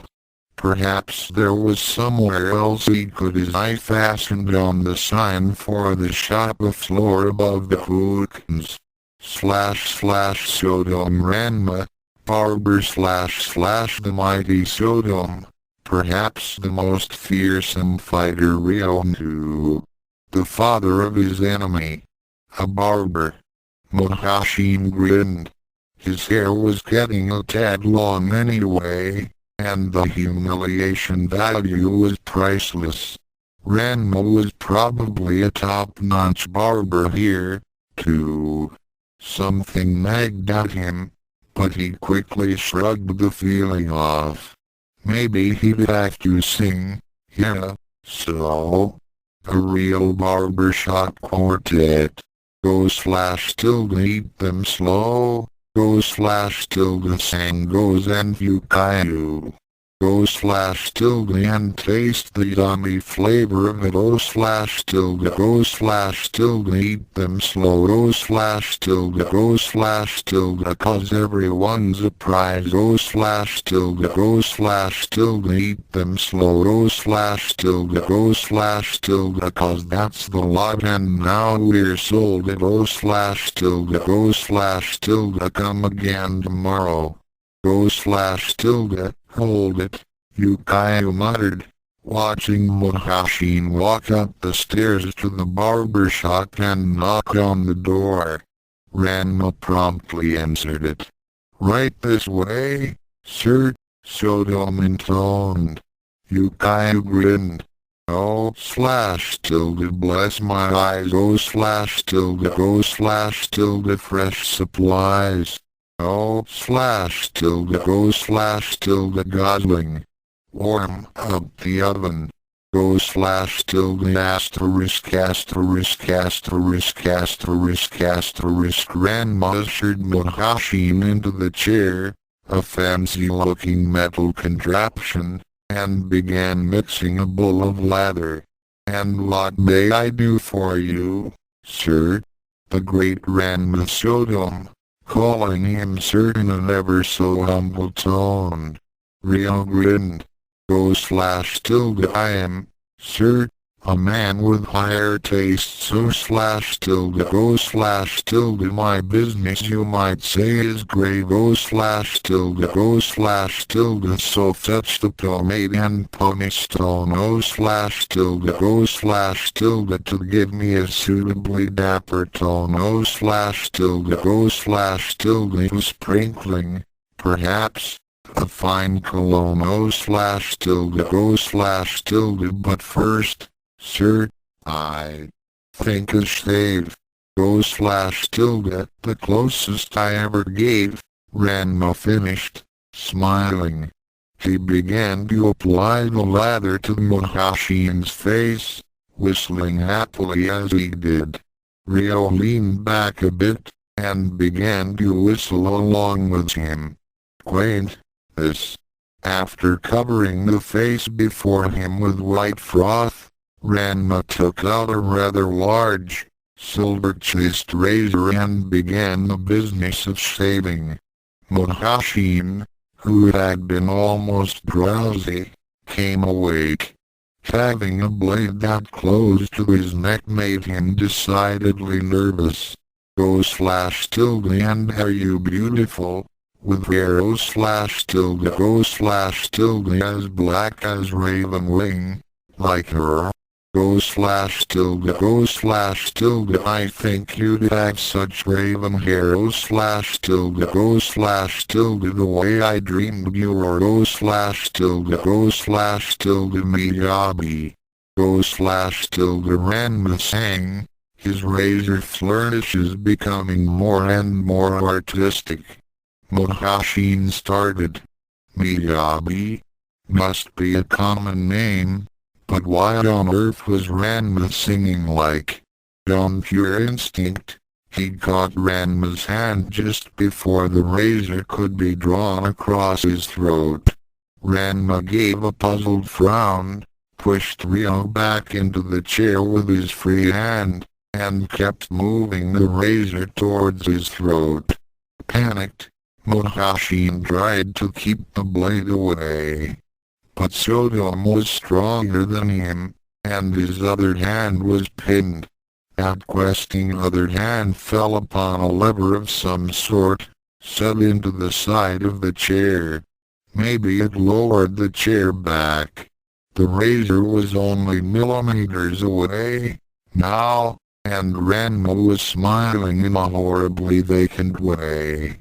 He pulled the lever, and was very surprised to have the bottom of the chair give way, tumbling him down a metal chute. He landed on something soft, and quickly surveyed the room he had fallen into. It was the bakehouse of the Hookins, with a roaring oven, a grill, and what was he sitting on? A dead body, with its throat cut. Muhoshin looked at the meat ready for the okonomiyakis, looked back at the body, and was suddenly very, very glad he hadn't eaten lunch here. This has ceased to be novel. Blue fire flared, and he was gone. Kaeri stumbled out of the light, her face dripping with sweat. The locket was fighting her. She could feel it, trying to stop her, leading her astray. She had faltered, there in the Cafe Eternum.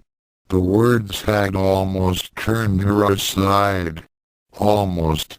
She had a purpose, and the purpose was the work, and the work was her family, and her family was all. This nightmare of 2096 would fall in ruins, disappear like blown dust, vanish like a bad dream, and Ratiko would fall with it. But she needed her bearings, needed to know where was where and when was where. Her eyes opened. The dojo. She was in front of the dojo, on a fine, sunny day. A voice, inside.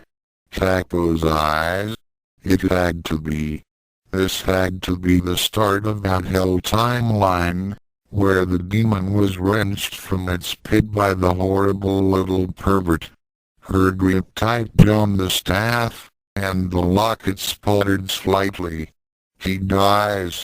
She would wipe the future clean with his foul little life.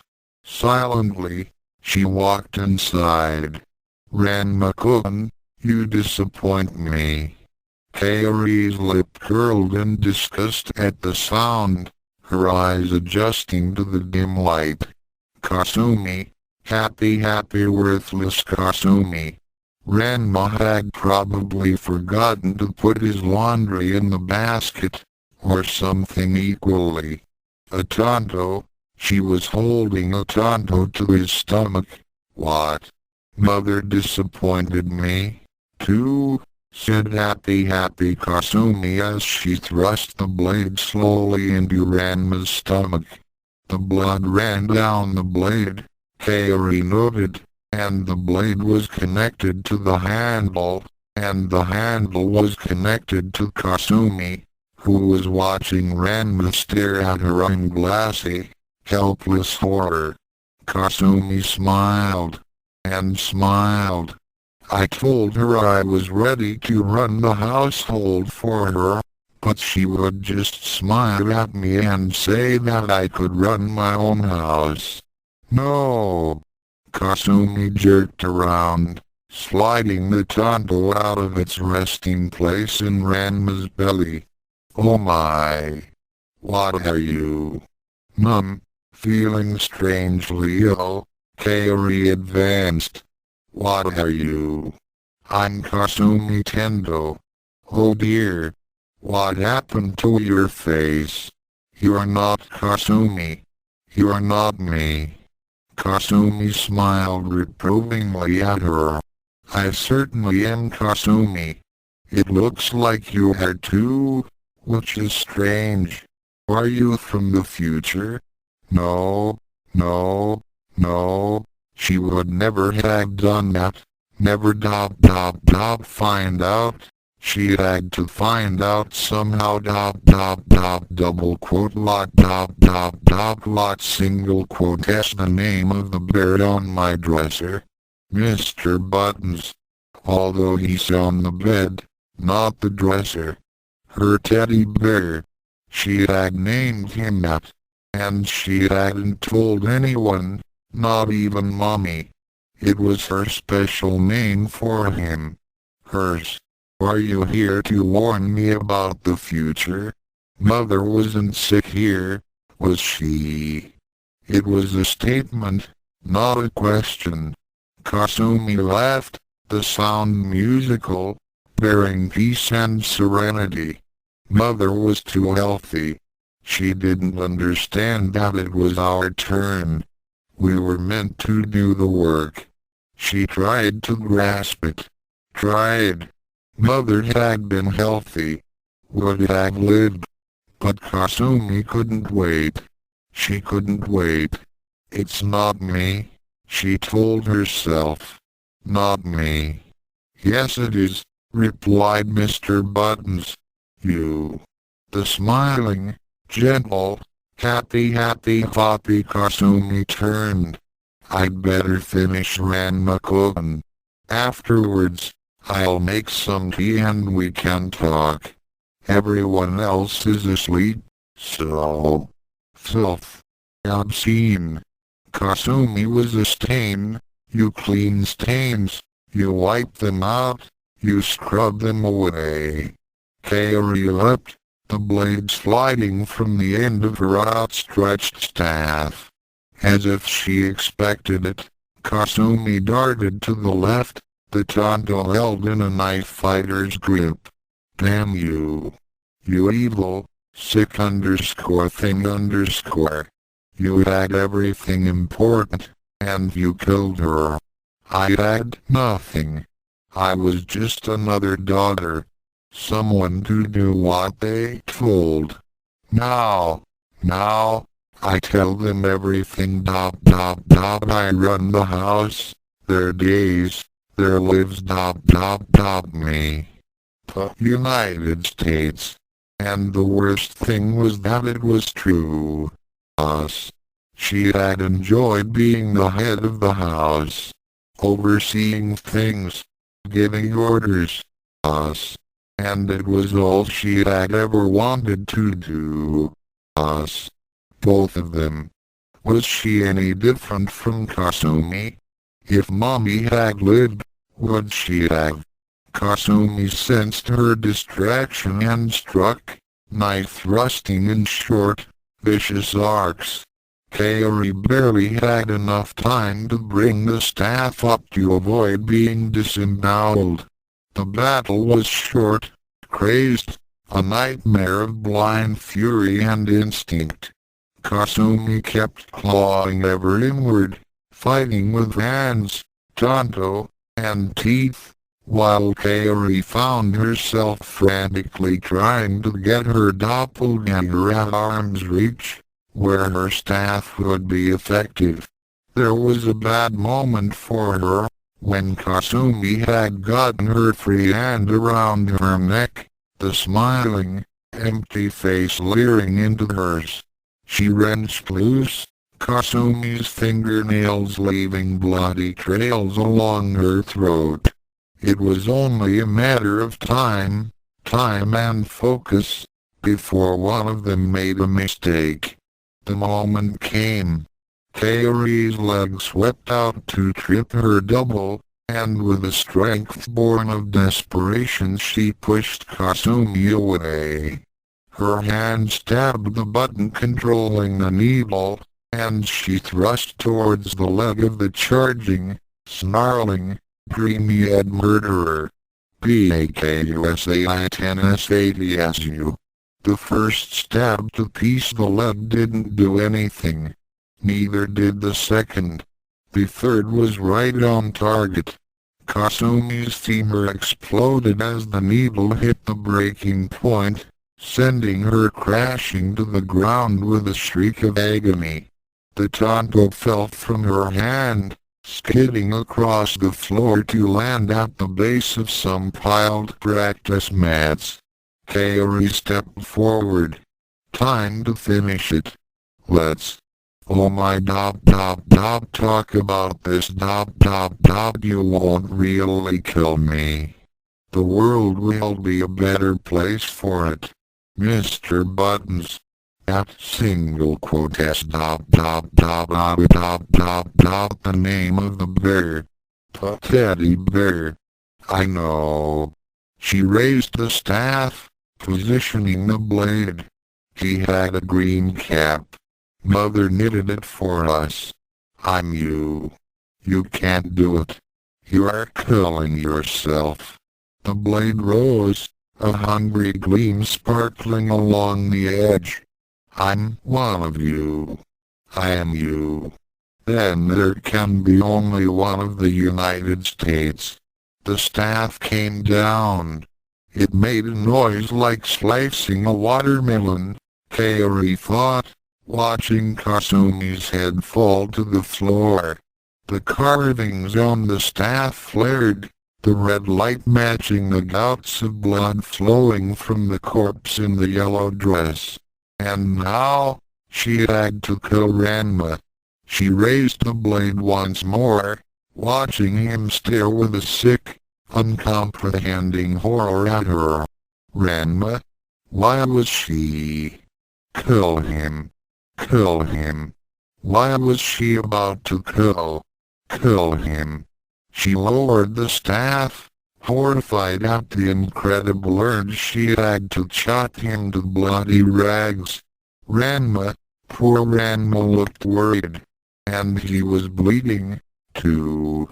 She carefully tore off part of Kasumi's apron, and made a makeshift bandage. I'll call an ambulance, Ranma-kun, and they'll make you all better. All better.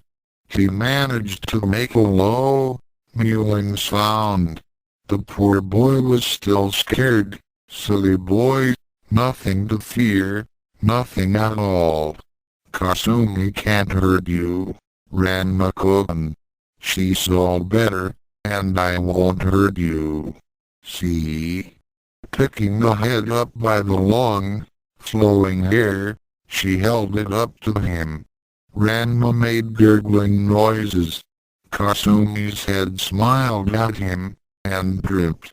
Patting him on the shoulder, she set it on top of the corpse's apron and watched the blood congeal for a few minutes. Then she went to summon help. The phone was lying on the floor of the living room, carelessly dropped. The dispatcher assured her that an ambulance would be sent, and he seemed to know what he was talking about. Ranma would be fine, just fine. The naughty locket wasn't taking her to the right place. Now, listen, she said in her best cheerful but firm voice. You will take me to this 2096 dimension, the one Ratiko is from. You will put me in a position to kill Raposei before he can kill them all. Kill them with the thing, the demon. You will do this and you will not drag me through this again. Damn you.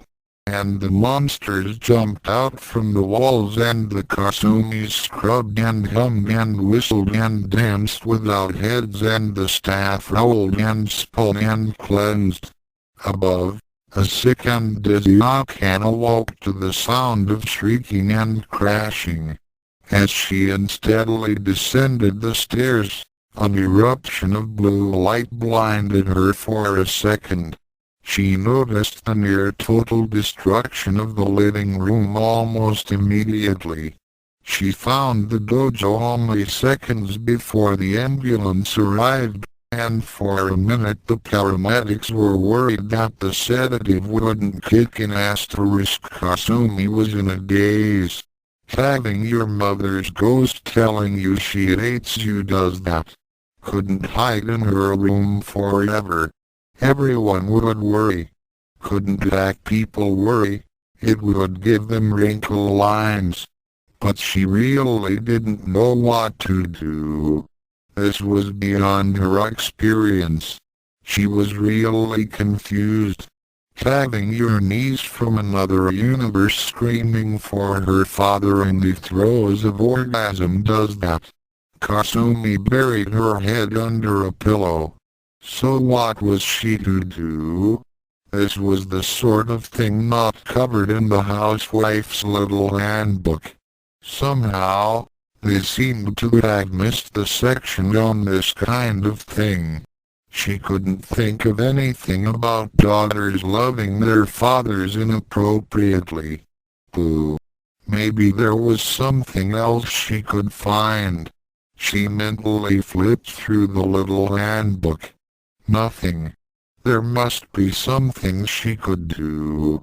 After all, she had to keep the family together. Together. Right. Family together. If they wanted to show their togetherness like that, who was she to say no? Still, it bothered her. Something should be done.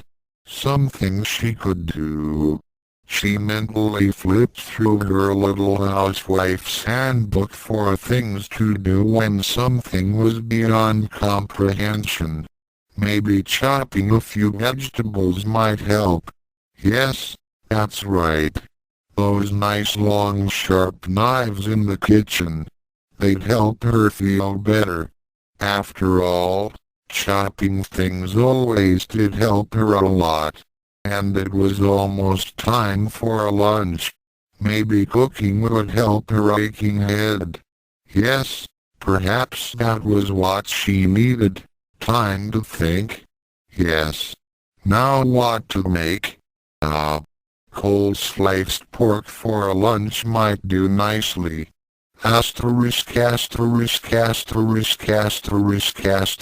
Miyabi sighed as she headed down to lunch. After all the recent chaos, she realized it was even more important to make sure that her parents got together. Ranma had to marry Akan. if Miyabi's reality was to come about. And if it didn't, well, she really hoped she wouldn't be around to see if a future with that %* number sign at left parenthesis * % Ratiko could happen in this reality. She silently admonished herself for cursing, and for thinking such bad thoughts as that about the little rat. After all, if her plan worked, she would never ever have to see that little piece of excrement again. She smiled as she headed into the dining room. There was everyone. Daddy, Mom, Grandpa Soon, and Grandpa Janma. And of course, Auntie Nabiki was probably out taking perverse pleasure in the art of the deal. Wait, where was Auntie Kasumi? Oh, there she was, just coming in from the kitchen. Miyabi smiled to herself. This was such a nice pleasant family gathering. She hoped there would be more of them in the future. Mentally, she smacked herself. Of course there would be more of them. After all, her tapes, the ones she was going to send to all Ranma's fiancés, were going to help show everyone that Ranma really did love Akan. And they would all give up and let her parents get together like destiny always meant it to be. It'd work. It had to work, so that everyone could have a happy, sappy, warm and fuzzy ending. After all, love conquers all, right? She giggled to herself. Kasumi looked at her curiously. It looked like a good lunch. Then again, Kasumi always made good lunches. It was Auntie Kasumi, after all. And that whole sliced pork looked absolutely delicious. Even if there wasn't that much pork on the plate. Wait, why was Auntie giving her those strange looks? Miyabi frowned, then shrugged to herself.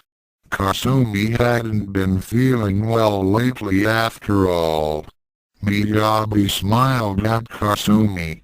It looks delicious, Auntie.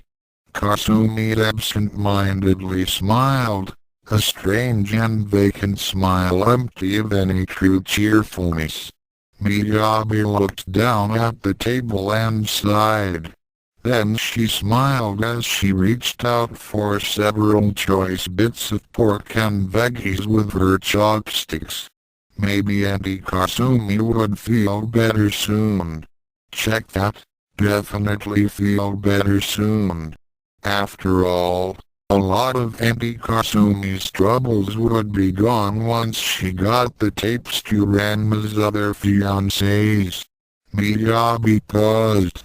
She picked up a bit of pork with her chopsticks and put it in her mouth, chewing thoughtfully. How was she going to deliver those tapes to the other fiancés? Mail? Overnight delivery? UPS? Carrier pigeon? Well, she was sure she could find something. You know, the pork was pretty tasty. Thin, smooth, tender. Not tough at all. Must have been quite a young pig. Wait, what was that horrible bawling sound? Miyabi blinked, and looked around. Why was Grandpa Soon screaming and tearing his hair out? Oh no, Daddy's choking on something. Oh good. Mom's helping him out. Wait, why is Mom hitting him? Why is she screaming, pervert? Miyabi slowly grew aware of Kasumi's stare. What? Kasumi said, without a trace of ingenuity in her voice. I said, I hope you and Ranma have been using protection. You did, didn't you? Miyabi blinked, then realized with a sinking feeling what Kasumi had done with that one question. Kasumi had destroyed all her plans and hopes, and trod on them with dainty little slippers.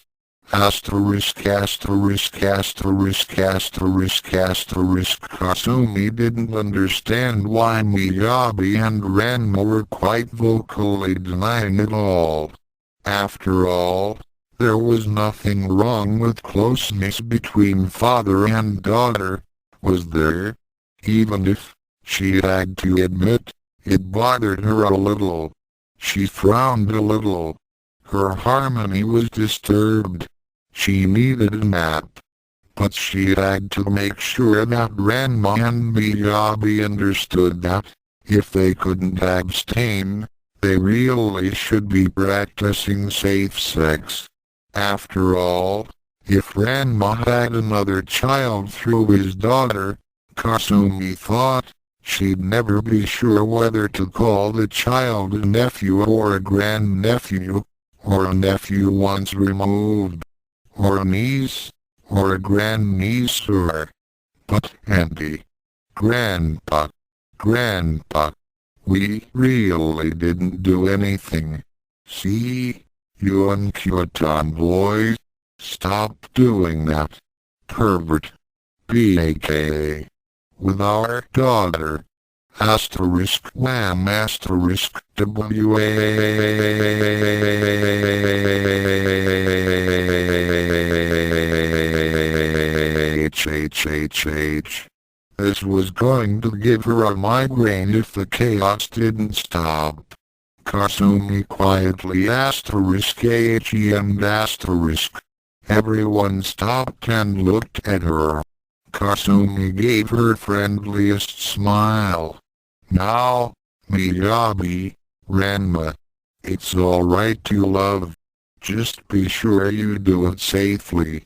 Ranma turned quite red in the face. I didn't do nothing. Goodness, that vein in his head didn't look good at all. She smiled warmly at him, hoping to get Ranma to come down. Miyabi put her head in her hands. Then suddenly, she ran out of the room. Kasumi blinked. She looked at everyone else, then walked over to her father.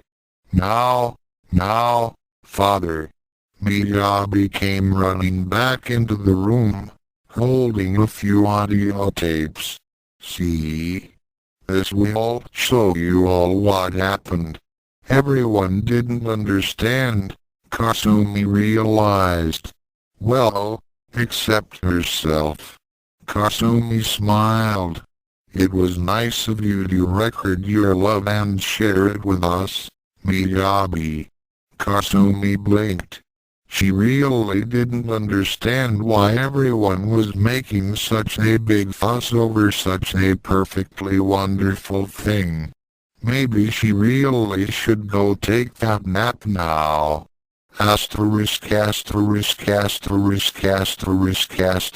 Miyabi sulked outside the Tendo dojo. Beside her was a large trash can. She had played the tapes for everyone. She had to.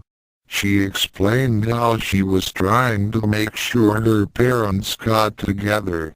She explained how she had spliced Ranma's words together using Debiki's audio equipment, and pretended she was Akan and make everyone think that Ranma and Akan were really in love. And she had explained how she was trying to scare off the other fiancés using the tapes, hoping to make them give up. Janma and Sun were alternately bemoaning how deceitful Miyabi's act was and berating each other for not thinking of it themselves.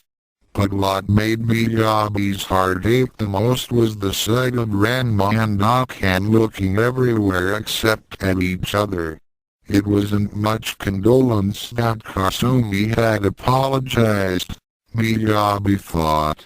After all, her parents were no longer speaking to her.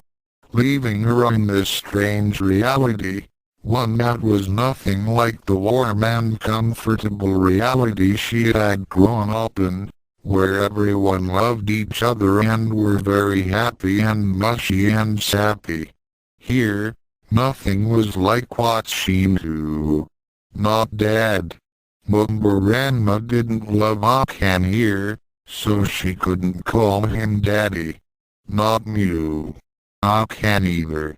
Everything was too different. Here, everyone hated each other, including her. She had never felt so alone in her life. Sighing, Miyabi looked at the matchbox she was holding. She took out a match and lit it. She stared at the burning match briefly, then slowly put it in the trash can. She watched as her papers, her tapes, her notes, everything she had ever used in trying to put her parents' tag number. No, they weren't her parents. They were two strangers who she had thought she knew. And quietly, as she watched her hopes and dreams go up in smoke, Miyabi began to cry. The locket was an odd device, with all sorts of quirks, flaws, and annoying features. But, when you came right down to it, operating it was pretty simple.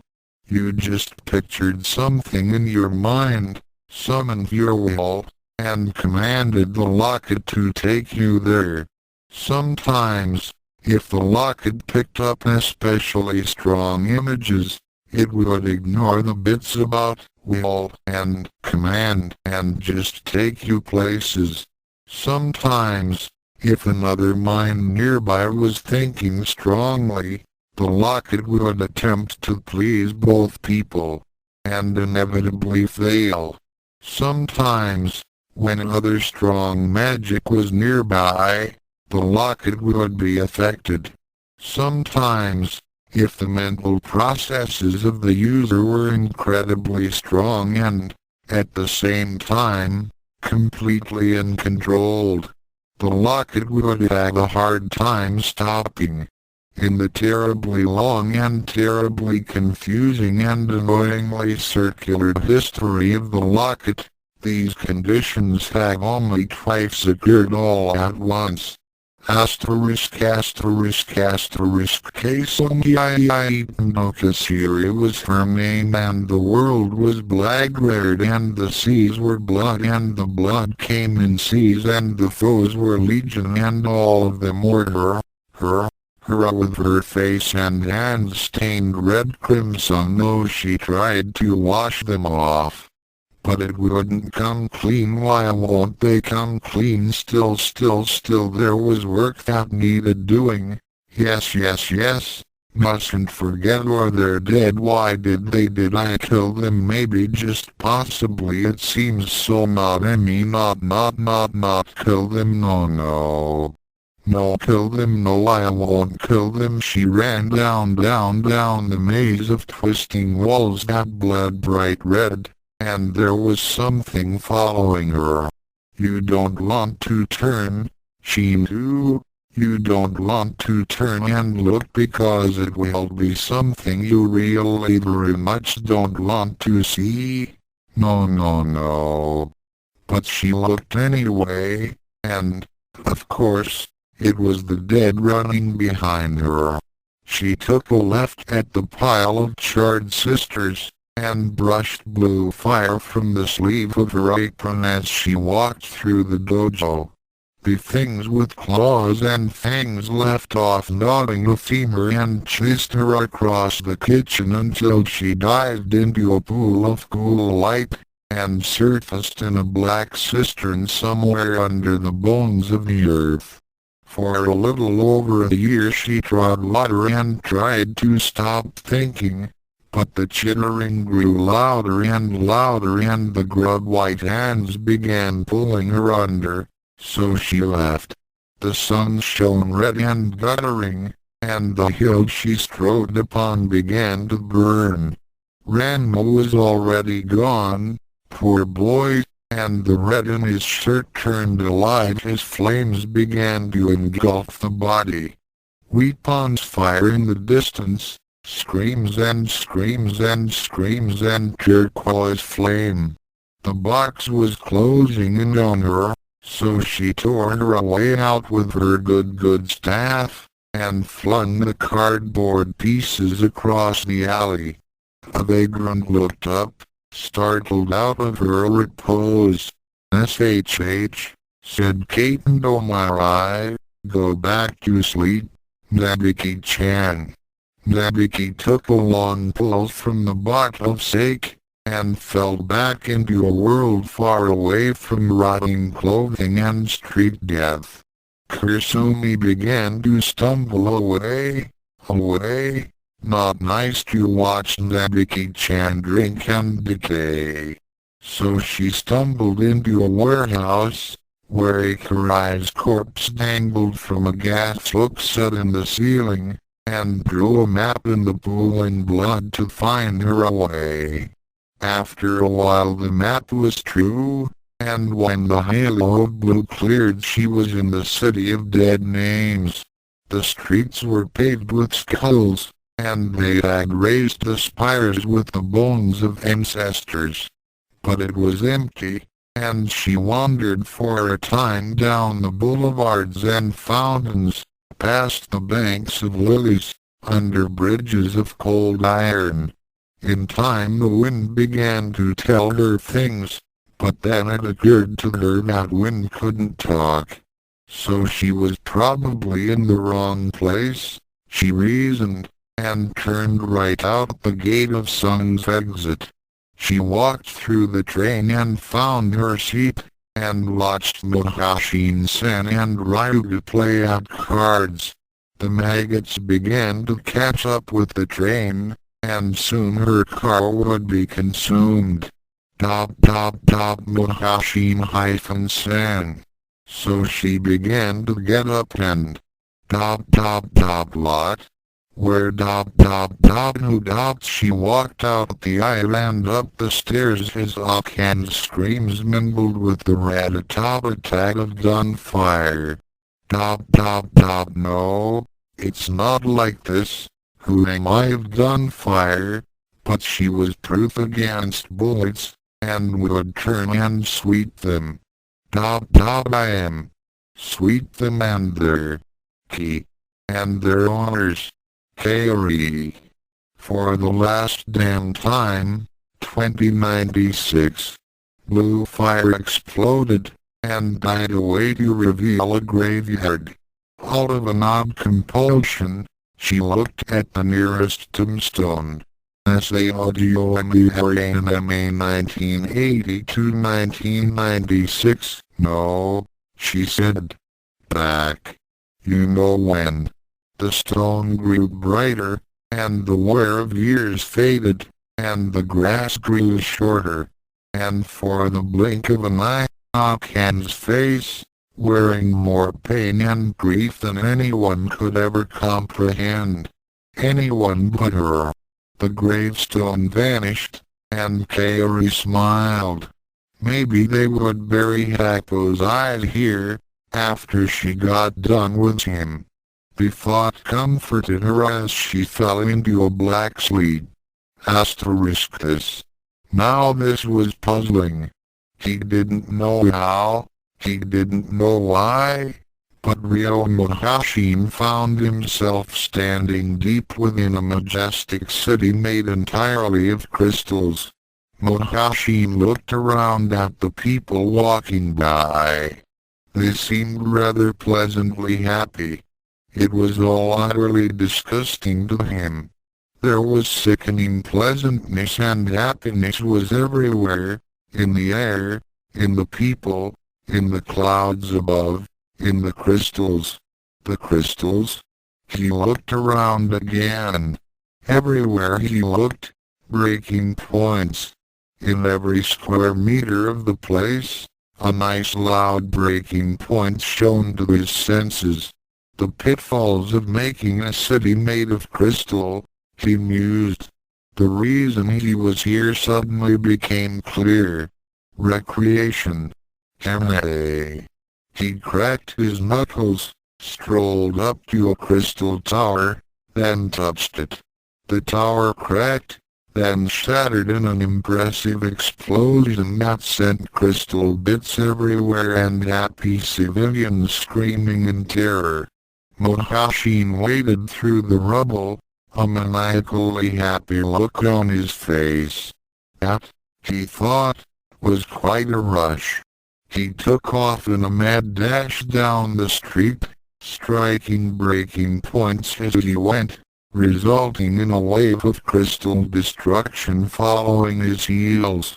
He sprang into the air, umbrella twirling in a blur, then launched a spray of key projectiles aimed at breaking points across his field of vision. Buildings, streets, all shattered in one thunderous crescendo as the citizens of this crystal city ran screaming, a song of mayhem that lifted Muhoshin's soul. Only killing Ryo made him feel as good as this. He grinned. Stop. Muhoshin raised an eyebrow and turned around. In a menacing a good attempt to be menacing pose, a girl with pink hair tied into ponytails stood. What are you doing? Having fun, he mumbled. You are destroying the city. Millimeters HM. You take pleasure in destroying our paradise? In the name of the moon, I will punish you. You must be kidding. An hour later, Muhoshin took a deep breath, then sighed happily. Those sailor girls, they were quite a workout. He hadn't beaten them, but they didn't touch him either. He did, however, manage to destroy most of the city before they chased him away to the barren outskirts. At the moment, he was taking refuge behind a boulder and catching his breath. Hold it right there, mister. He blinked. Surrounding him, flying in the sky, a squadron of sailor warriors circled. Well, this all been fun, but I do think I'll be running now, said Muhoshin. No you won. The AKUSAI 10KDSU. Rocks, dirt, and a massive cloud of dust burst from where he stabbed the crystal earth, obscuring him from view entirely. Within the clouds there was a brief flicker of blue followed by a hollow roaring sound. The sailor warriors struck with fire, ice and lightning. But once the cloud dissipated, the only thing they saw was the crater at the center of the explosion, a tiny speck of blue fire that quickly disappeared, and mocking laughter drifting in the wind. Ryo Saotome and company found themselves in a modestly furnished apartment. Ryo and Ishido looked around in surprise. Compared to all the places they'd been recently, something this normal was like being on another planet. Where are we? Ishido asked. Ryo took off her jacket and hung it on a coat peg. I told you, home, she said. Specifically, my home. You didn't think I spent all my time at the cafe? Did you? Do you want some tea? The guide vanished into the kitchen. Ryo followed her. Wait a second, he said, as Ryo put a kettle on to boil. What do you mean, your home? This is my apartment. It's one of the few places we could get to without having to worry about the compass freezing up. Otherwise, we'd have to go back to the cafe and I don't think Ishido would be very welcome there. Can I ask why we're here, instead of out tracking down Kaeri? Ryo frowned. Look, I explained that already. Right now, cross-dimensional travel is not a viable option until the compass recalibrates itself. Thanks to our emergency departure from Ice Planet, we've got to wait at least 30 hours before we can go anywhere. Otherwise the compass will become even more out of sync with the multiverse until things are so screwed up that it would be nothing more than a useless chunk of metal. But Kaeri, let me worry about finding Kaeri. Ryo snapped. It's partially my fault anyway that we're stuck. If worst comes to worst, we'll go back to the cafe and I'll talk to my superiors. Why not now? Ryo demanded. Ryo sighed in exasperation. Because the Save the Universe Foundation assigned me to your case, and it's now my problem. I can't go to them until I've exhausted every other solution.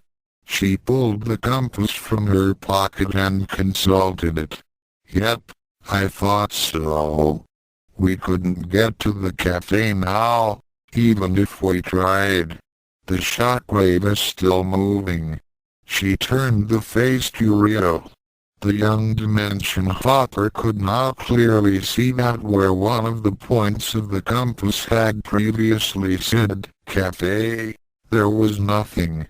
The kettle began to whistle. Asterisk asterisk asterisk asterisk asterisk night fell over this version of Tokyo. Ryo, Rabbit and Ishido were camped out in Ryo's living room. Of the three, only Ryo was still awake. This was partially due to his contemplation of his current situation, but mostly due to the fact that Ratiko and Ishido both snored loudly. After a few moments, Ryo couldn't take any more and decided to go for a walk. He was about to leave, when he heard Ryo's bedroom door open. He quickly resumed his place on the floor and assumed a position suggesting deep sleep. Through half-closed lids he saw Ryo, fully dressed, come into the living room, look them over, grab her jacket and quietly leave the apartment. Ryo silently counted to 30, then stood up and exited the apartment himself, following the guide. Ryo followed Ryo, keeping to the rooftops of the neighborhood. She walked for about half a mile before coming to the local cemetery. Ryo leaped from his perch and followed Ryo. He found her kneeling in front of a marker. The full moon shone brightly, casting everything in near perfect light. Ryo cautiously crept towards her, careful not to make a sound. His eyes widened in surprise when he got close enough to read the name on the marker. Kuonjiukyu. Well, come on, Ryo. Ryo said without looking up. You've come this far. As if in a trance, Ryo stepped from his hiding place and knelt, dumbfounded next to Ryo. She looked over at him, tears in the corner of her eyes. Now you see why I was given your case, she said. The two of them went to a small all-night coffee shop where Ryo proceeded to spill her guts. She was once a cop from a world where Yukai had died from a hitherto unknown disease. It was later revealed that the disease was a malignant key spirit that fed on all of Yukai's hate and prejudices. The key spirit had then decided to go after Ranma, but was defeated by him. Ranma then attempted to bring Yukai back from the dead but had failed. Yukai hadn't wanted to come back. She told Ranma that it would cause too many problems for all of them. Even if the police left them alone, there was still the matter of their relationship. Ryo explained. Something like that would put a serious strain on her relationship with Ranma and Akan. So she gave them her blessing and went on to wherever she went. And how did you get involved in this? Ryo asked. The key spirit had decided to attack Ranma by making him think that Yukai had come back from the dead. My partner and I were put in charge of the investigation when Ranma was arrested for grave robbing. Anyway, while Ranma was dealing with the key spirit in the astral plane trying to get Yukai's soul back, Akan and I were kept busy trying to find Yukai's body, which it had moved just before it decided to attack Ranma. So, this is where it all happened. Ryo said. Wow. You know, back in the other reality, where children and Miyabi are, it's been kind of hard to see Dad falling for Akan. But at least here I can see that he does really care about Mom. It's kind of comforting. Ryo smiled. Yeah. But this isn't my home reality, either. What? It's one where things happened in a similar way, but with a few major differences. I don't have a counterpart here, for example. And in this reality, Yukai died from the disease, but it wasn't a key spirit in disguise. It was closest thing I could find to my real home. So why aren't you based there? Why here? Ryo sighed and looked out the window. One of the main problems with working for the Save the Universe Foundation is the recruitment policy. In order to prevent a lot of questions, you would have to fake your own death and set up shop in another reality. Or, in my case, have your death set up for you. Ryo stared silently at her, realizing how lonely the young woman actually was. He tried to imagine the solitude of the job. Sure, you got to meet a fascinating cross-section of the inhabitants of space and time, but what good was it when you had to come home to an empty apartment and a place where you see people with faces and names that you know, but they don't know you? He briefly thought about the other Ryo he had met at the cafe. Was he to share Ryo's fate? You can never go home again, Ryo, she said quietly. Ryo opened his mouth to say something, but was cut off by the sound of a small bell ringing. Ryo reached into her pocket and consulted the compass. Her expression brightened. Great, she said cheerfully. The shockwave has stabilized. Does that mean we can leave? Ryo asked. Ryo nodded. Things have evened out enough that we can travel without any real danger.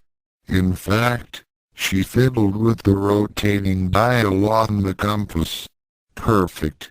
I've found Kaeri. And even better news. She hasn't moved from her current location. Let's get back to my place and get the other two. Ryo got out of the booth and went to the register to pay the check. Ryo watched her silently, touched by what she'd sacrificed. He hoped that he'd never have to do the same. Kaeri woke, cold and stiff, at the base of a gravestone. Shaking off the morning dew, she glanced fearfully at the name engraved on the headstone. A giggle of relief emerged as she realized it was someone she didn't know. It hurt to stand, and her joints popped slightly, a noise audible even over her thin laughter. Was she still chuckling? It probably wasn't proper to be doing that in a cemetery, and Kaeri hoped she would stop soon. She had such terrible nightmares, and she wasn't sure when she had fallen asleep. Gingerly, she looked down at herself, straightened the ragged apron, and froze. In a threadbare buttonhole, a pale white lily was stuck. Dop dop dop, and she walked through the city of dead names, along the court, up the avenues, her shoes clacking on the paved skulls, and the spires rose above her as she strode on, past the frost-encrusted black fountains, past the bridges of cold iron, pausing by a bank of chalk-while lilies, to pluck one as the moon shone down, cold and sterile. But that had been a dream. A delusion. It had to have been, didn't it? The lily remained in her buttonhole, solid, undeniably real. Her laughter peaked, faded, and died. It had all been real. She had lost her grip on things, and the locket had spun her nightmares into flesh.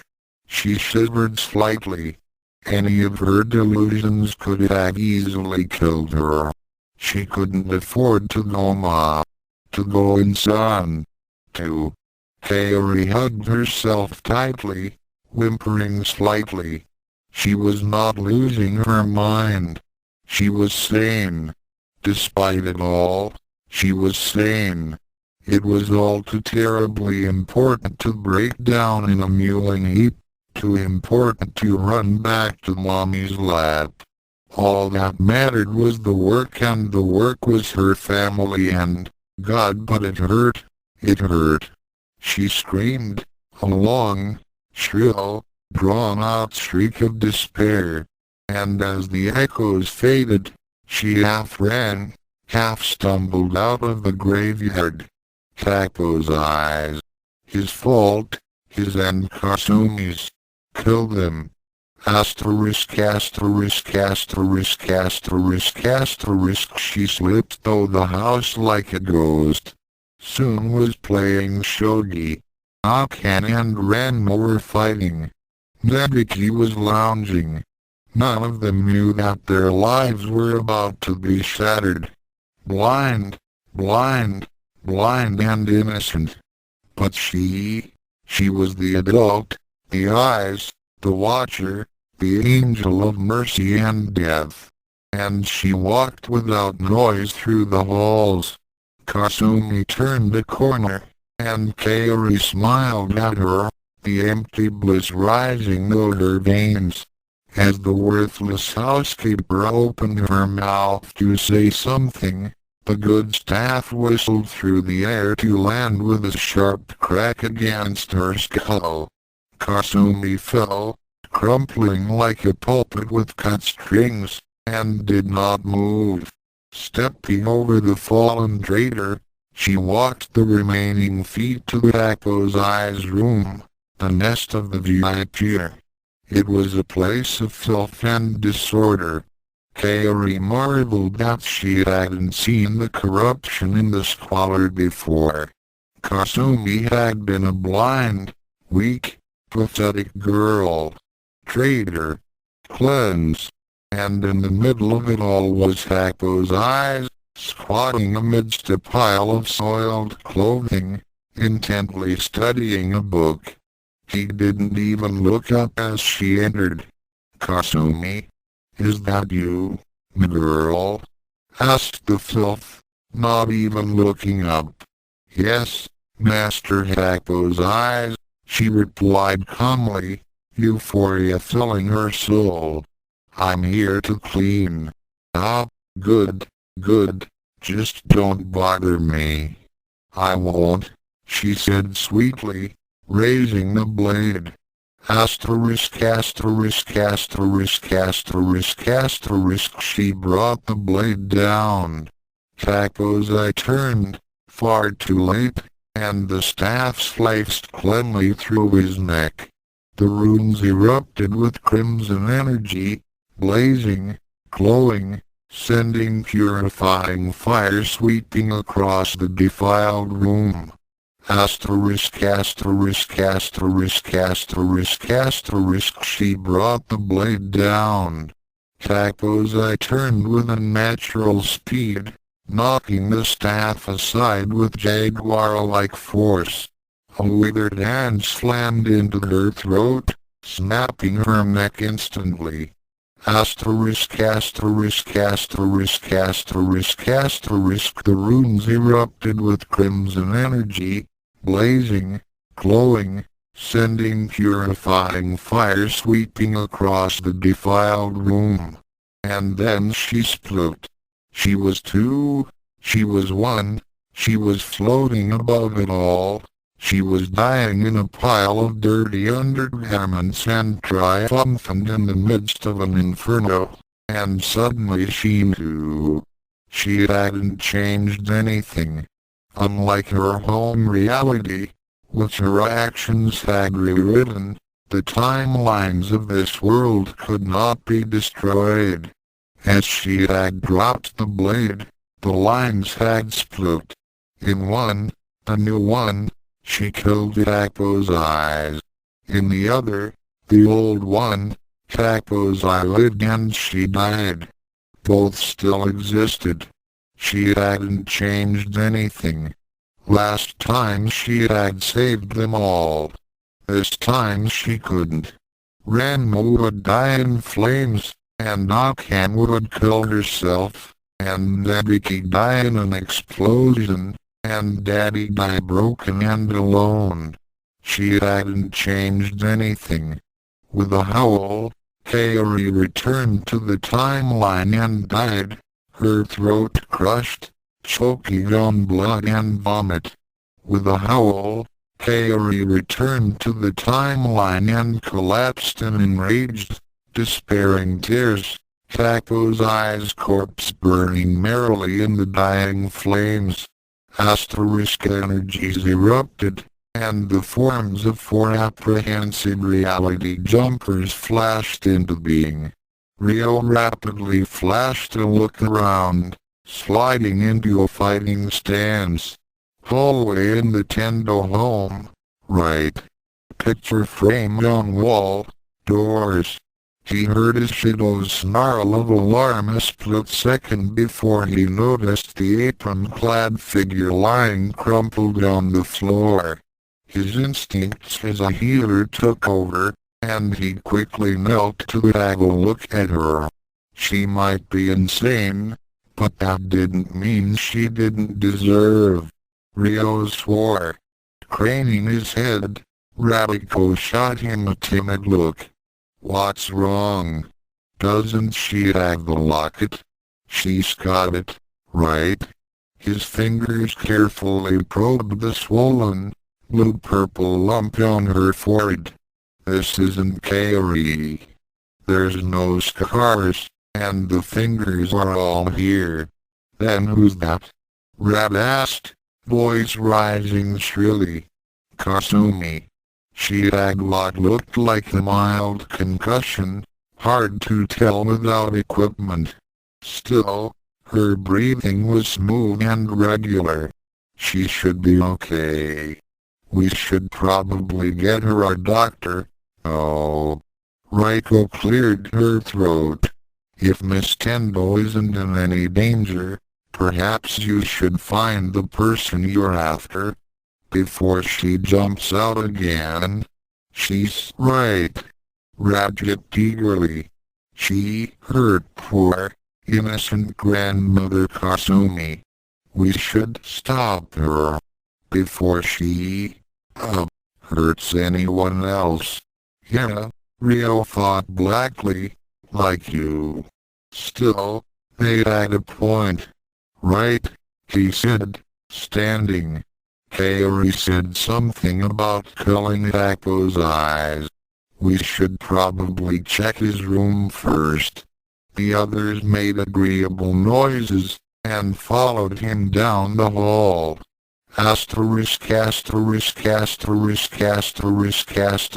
Failure.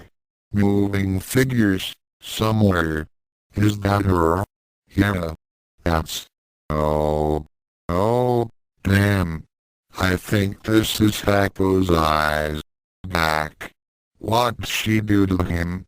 Burn him? Hako's eyes? Dead. Alive. Dead alive. Ryo. She's giggling at us.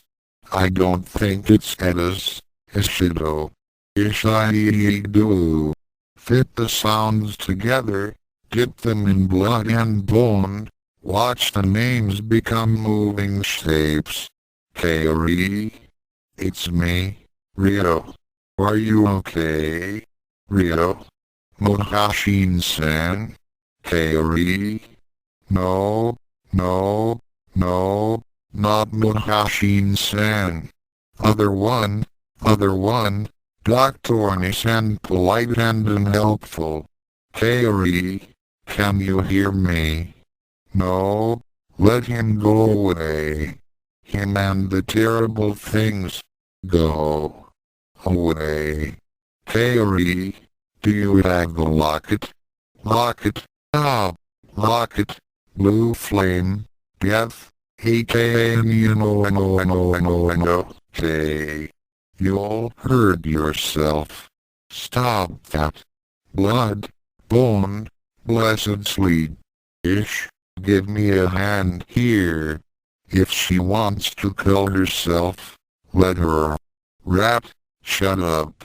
Not you struggling. She knew that now. No use at all. Hopeless. Failure.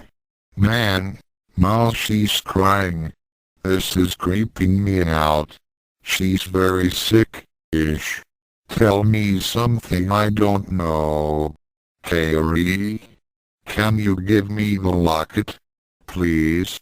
It didn't matter. She saw that now. He'd learn that too, eventually. It didn't matter. Move hand, open chain. I'll be. She actually gave you it. Thank you, Kaeri. We're all going home now, okay? Home. Burn, ashes, corpses, rubble, okay. Okay, it's okay. Why is she screaming? What do you do? I don't know. Ryo, thanks for the... Okay. Where'd she go? Probably rode off into the sunset on a white horse. Can we go home now? Death, gone, loss, pain, blue flame. Miyabi mulled.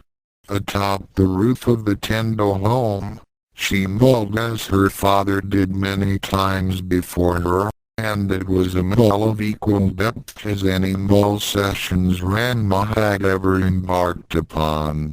Her sock also accomplished for Miyabi what Ranma's did for him. Absolutely nothing. She sighed again, one of a dozen melancholy sighs that evening, wallowing in melancholy. The overcast sunset was all too appropriate for her mood. What else, she wondered, could happen now? As if to answer, a fiery blue light began to glow from the backyard. Must be them, she thought. Miyabi wondered if everything was finally settled so that she could just go home. If, of course, she still had a home to go to. The glowing stopped, followed by a startled yelp and a splash. Might be Ryo, she grumbled. Serves him right if he fell in the pond. Arg. Why me? Millimeters HM. It was Ryo. She rose and leaped easily to the grounds below. Seeing a grumbling and soggy Ryo stepping out of the pond brought a slight smile to her face. Ishido was walking away, grumbling something about finding Childra, shaking off a wet leg. She was somewhat puzzled at the fact that they were all in black suits. There was even an empty spare half soaked in the pond.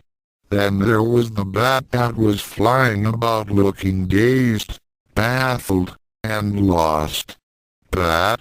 Eek. With a lightning-fast punch she sent the thing out of the backyard and into the horizon.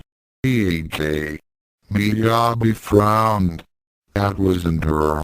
She finally looked at Kasumi, who wasn't looking quite right herself. Auntie Kasumi?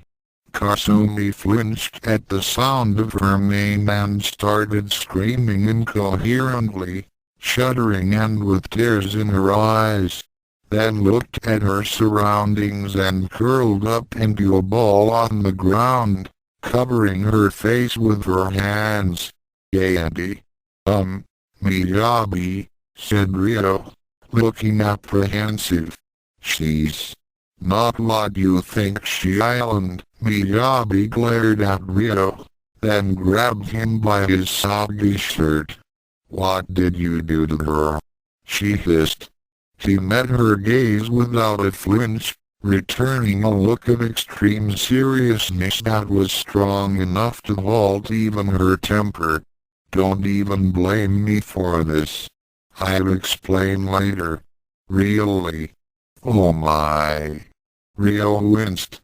Miyabi turned around. Kasumi stood at the porch doorway. Looking at Kasumi, curled up in a ball in the backyard, her face frozen in shock. Miyabi looked from one Kasumi to the other in general confusion, then returned to glaring at Ryo. You'd better explain this later. Just, damn it. Ryo looked from Kasumi to Kasumi and frowned. Just get Kasumi back into the house, okay? Which one? The one in the doorway, hissed Ryo. Go. We'll talk about it later, okay? Asterisk. A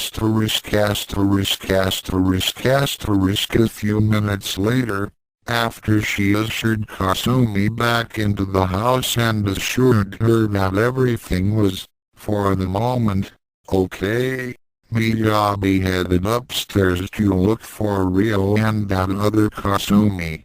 She eventually found them in the guest room, waiting quietly.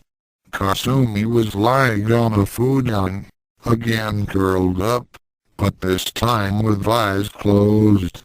She tossed and turned, her expression troubled. She's asleep, said Ryo quietly. He neglected to tell her he'd used pressure points to induce the sleep, suspecting that she'd just accuse him of going for a cheap thrill. Who is she? Asked Miyabi. I mean, she's 'cause Ryo covered her mouth with his hand. In response, she covered his mouth with her fist.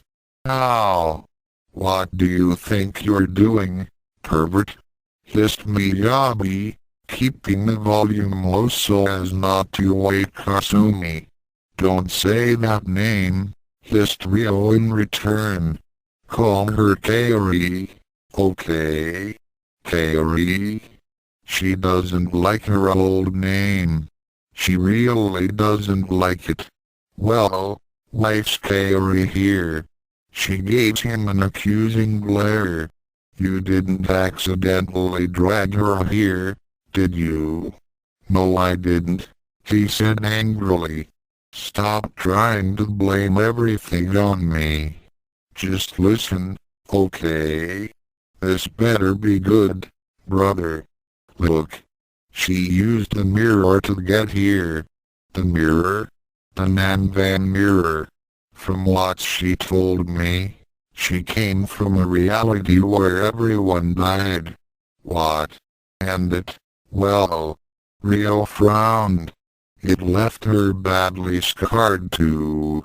I noticed the scars on her face, yeah. And she's missing a few fingers. What? Not so loud. You wanna wake her up? Said Ryo. Miyabi frowned and knelt by Kaeri's side. So why's she like this now? She tried to make everything right, I think. It's hard to tell. She just mumbles a lot now. Anyway, I guess whatever she did didn't work and she couldn't deal with it. Ryo sat on the floor and sighed. I hate seeing her like this. It just seems so wrong. Miyabi gently brushed a few hairs from Kaeri's forehead. Oh auntie, what are we gonna do? Actually, that's what I wanted to talk to you about, said Ryo. Look, that other Ryo's still out there and I have to stop him. Can you look after Kaeri? Who? Her? Said Ryo, pointing to Kasumi. She doesn't like being called by her old name. Okay. Call her Kaeri. Look after her, okay? At least until I fix this mess with Muhoshin. Miyabi looked thoughtfully at Kaeri, lips in a frown. Yeah, I'll do it. No problem. Thanks. Ryo sat there for a moment more, then laughed. He felt a little uneasy about leaving Miyabi to care for Kaeri, but he didn't think it was wise to have one of the Tenbo sisters tend for her. It was bound to get ugly, especially if Kasumi. Oh yeah. Hey, one more thing, said Ryo, poking his head back into the room. Yeah? Don't let Kaeri end. 'Cause, you know, don't let those two see each other, okay? Fine. And Ryo? Yeah? Since when did you join the Men in Black? Huh? The suit. What's with the suit? He frowned and looked down at his attire, fiddling with his tie. This, he said, shaking the tie around, is a short, weird story. You'd never believe me. Suddenly, appearing from nowhere, Ryo appeared with a large duffel bag and a backpack. Ryo-san? Asked Ryo, clearly puzzled. What are you doing here? You guys forgot your stuff, said Ryo. The pack is Hibiki's, and all your clothes are in the duffel bag. Oh. Here, thanks. No problem. And keep the suits. See ya. P.O.P., do I really wanna know? Asked Miyabi. Transdimensional guide, said Ryo. Uh-huh. Asterisk asterisk asterisk asterisk asterisk. Meanwhile, elsewhere, Childra and Ishido were stargazing where Miyabi was mulling only a few minutes earlier. Well, the idea was to stargaze. Childra thought it was romantic, and that was all Ishido needed to know, but in the end they did what everyone else that ever sat on that roof did. Aim gold. So she didn't succeed, huh? Asked Childra. He held her a little tighter. You're still here, so she didn't succeed, right? Childra shrugged. Yes and no. This caused Ishido to frown. Yes and no. Temporal dynamics are weird. She did and she didn't succeed. What do you mean? Childra pointed to one of the backyard trees. See that tree there? Now imagine the trunk was time. And see where the branches start splitting out? In time, that'd be a place where things happen differently. In this branch she tried and nothing happened. Somewhere else out there, it worked. Get it? How can you be sure? Childra frowned, ever so slightly. Tried it myself once. Long story. I'll tell you sometime later. She felt a little sympathy for Kaeri at that moment. The realization that one changed things, changed_important_ things, for the better but can never enjoy the rewards was a bitter moment. Ishido wasn't entirely sure of what she said, but as long as she was in his arms, it didn't matter much to him. And by the way, said Childra, what's with the suit? Oh, this. Ishido frowned and tugged at his tie. I forgot I was wearing it. We had to go to some weird place, and they wouldn't let us in unless we wore these. I like it. You look cute in a suit. Really?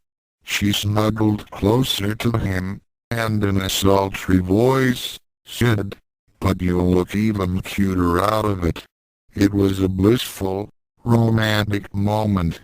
Of course, it wasn't to last for long. Ishido. You up there, yelled Ryo. Ishido groaned. Childra patted him on the arm. Now, little eyes, go see what Mr. Hero wants. Me. You. Jansen sighed and smiled faintly. I have a few things to think about. Like how I'm going to explain this to Zenon when I get back. Even had he been inclined to, it would have been difficult for Ishido to resist her dimples and watery eyes. With just the slightest frown, he resigned himself to his duty. I'm coming, he yelled, and clambered down the side of the building.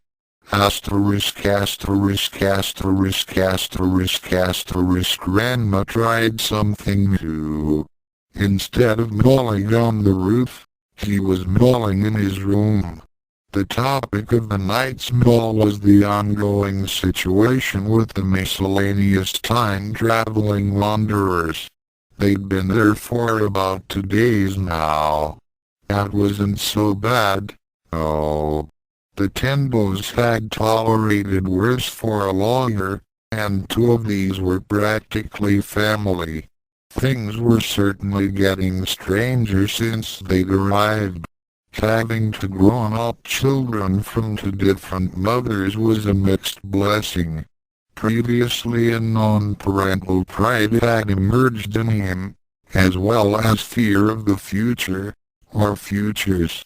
Which way was he destined? If anything, the recent events made clear that his future was wildly undecided and anything was possible. Shampoo and cologne would never stop pestering him if a kid from a Ranma/Shampoo reality showed up, and he felt he'd definitely have an anxiety attack if a child from him and Kodakai decided to appear. It was his lack of participation in it that was really bugging him. He was Ryo Saotome. He was the one everyone in Mirima challenged or went to ask for help.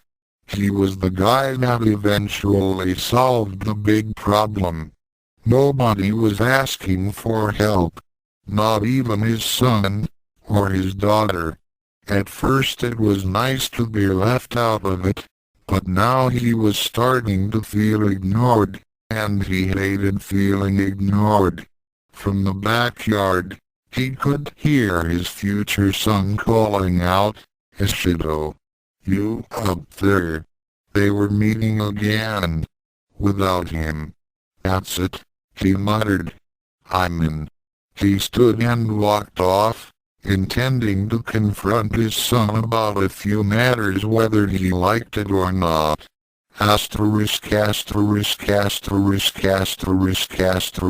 Ishido landed somewhat awkwardly at Ryo's side, scanning his elbow in the process. "What's going on?" he asked, somewhat irritated. "I need your help." "My help?" "You were right. He was dangerous, and I've been trying to stop him, but I don't think I can do it on my own." Ishido frowned. "Oh, you mean Muhoshin. Right." Ishido shook his head. "He's wrong, if any man ever was."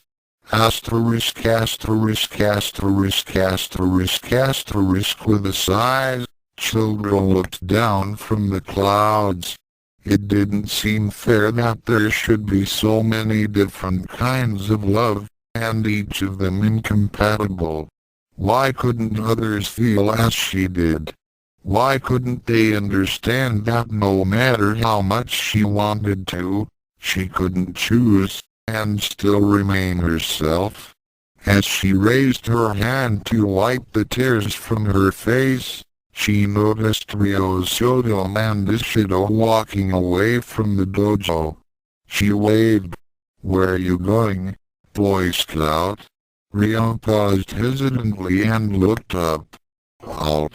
3 seconds, a flick of the bow and a somersault or two later, Childra was standing next to the two boys.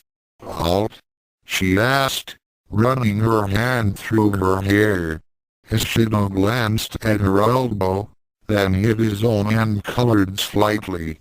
"Of this universe, we have to." Childra raised her hand, stopping him mid-sentence. "Wherever you're off to, I'm going with you. You've caused enough trouble on your own." She smirked. "Besides, I want to." Ishido froze. "You can't go," he protested. "What if?" Jansen looked him in the eye. "What if what?" "Well, Ishido looked down. "I'm going." Low eyes. "Count me in too." The three looked up to see Ranma, standing at the entrance to the backyard from the house, arms crossed and looking as confident as ever. Ishido and Childra weren't terribly impressed. Ryo, on the other hand, looked horrified. "Ah, Dad, no. I really don't think this is a good idea. You're facing a dangerous martial artist, right? Look, you know it and I know it. I'm the best martial artist available right now and you need all the help you can get. Right? Maybe I do, Dad, but I really don't." "Well," Ryo threw his hands up in the air, "I really don't need anything else going wrong right now, okay? It's bad enough we're misplaced. I don't want you getting lost too. But you gotta admit, he has a point," said Childra. Ishido seemed to look just a little envious. "Arg. Fine, Dad, fine. Okay. Come on, everybody." He held up the locket and it began to glow. Childra, Ishido, and Ranma stepped towards him as the glow became brighter. "Just please," said Ryo as the blue flame swirled around them all, "try not to pick anyone else up along the way, and don't get lost." As they faded away, Ranma's last words echoed in the wind. "Hey, why are you guys wearing suits?" The glowing column of blue flames began to shrink in size, from the width of several people to that of a straw. Just when it vanished, a small, battered bat landed face first into the ground. It rose unsteadily, reminiscent of a drunk and seasick sailor, and then tried to fly. which was somewhat reminiscent of a drunken seasick seagull. A violent gust of wind took the unfortunate creature in its grip and hurled it away into the night sky. Asterisk asterisk asterisk asterisk asterisk the next day. What? Miyabi wondered. In the name of Kami-sama was going on here? She looked at Kaeri. So like Kasumi, but not Kasumi. She sighed, then smiled softly to herself. Auntie Kasumi, in any universe, was always sweet, loving, and caring. It seemed only fair that she returned the favor. Miyabi reached over, soaked a handcloth in a basin of water, and mopped Kaeri's fevered brow. Kaeri grew a little calmer under her administrations, and Miyabi smiled softly to herself. Despite that horrendous scar, when sleeping calmly, Miyabi could see there was still that sweet Kasumi in her, although she looked like she was having an unpleasant dream. Miyabi frowned. What sort of things had Kasumi Kaeri seen? For some reason, she just couldn't picture anything disturbing Kasumi's inner peace, and, gods, what kind of sicko would even think of harming Kasumi? She reached over to gently brush a stray strand of hair from Kaeri's brow. Don't worry, Auntie Kasumi, Miyabi murmured. I won't let anyone hurt you. Ever again. Asterisk asterisk asterisk asterisk asterisk Kasumi was happy, once again, in the kitchen. Fresh vegetables. Fresh meat. Just in time for Miyabi's friends, who were here visiting. Well, they were her nieces and nephews, sort of, but it was easier to think of them as Miyabi's friends. After all, she was hardly old enough to be anybody's aunt. Kasumi sighed, and then looked over at Akan, who had just entered the kitchen. Hi, Onichan. What are you making? Breakfast. Oh, Akan. Can you please get Miyabi? Breakfast should be on the table in a few minutes. Okay, Onichan. Kasumi smiled. It was going to be a wonderful breakfast. Asterisk asterisk asterisk asterisk asterisk Akan knocked on the door, cautiously. She knew she was still upset with Miyabi, but she had to admit, a small part of her kind of admired what she was doing. But still, Ranma. She cut that thought off, and opened the door. Miyabi started up, her eyes opening wide. She frantically began to wave her hands. Mom! Wait! No, don't. But Miyabi was too late. Akan's eyes went to the figure in bed, widening in horrified fascination. It was Kasumi. Wasn't it? No, it couldn't be. Kasumi had just sent her upstairs. Akan moved closer, ignoring Miyabi's pleas, to get a better look. Kaeri opened her eyes. Miyabi watched, tension showing on her face, as Akan leaned over. Kasumi? Kaeri began to shriek. Asterisk asterisk asterisk asterisk asterisk. This was not good. This was definitely not good, Miyabi thought, as she frantically tried to free Akan from Kaeri's fierce grasp. Kasumi! Akan screamed, as she tried to free herself. Kaeri held on to Akan, sobbing as though her heart would break. Not even the combined efforts of Akan and Miyabi could break Kaeri's grip. Miyabi paused. This was getting her nowhere. What would Mum done? Slug Kaeri. Miyabi shook her head. No, not Auntie Kasumi. Not even if it wasn't really Auntie Kasumi. Wait.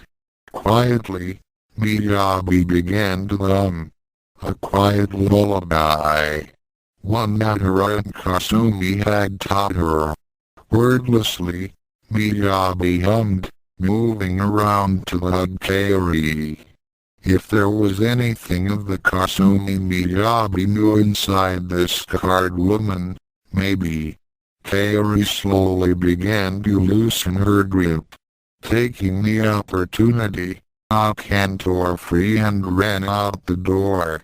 Kaeri started to reach out after Akan, but Miyabi tightened her hug, humming that quiet wordless lullaby again.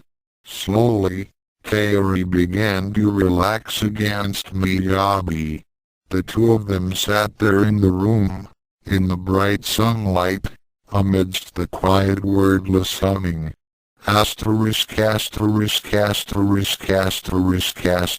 Kasumi smiled to herself. After the disturbing incident yesterday, it was nice to have such a Kasumi. Peaceful morning. Kasumi turned to smile, only to nearly be knocked over by a sobbing Akan.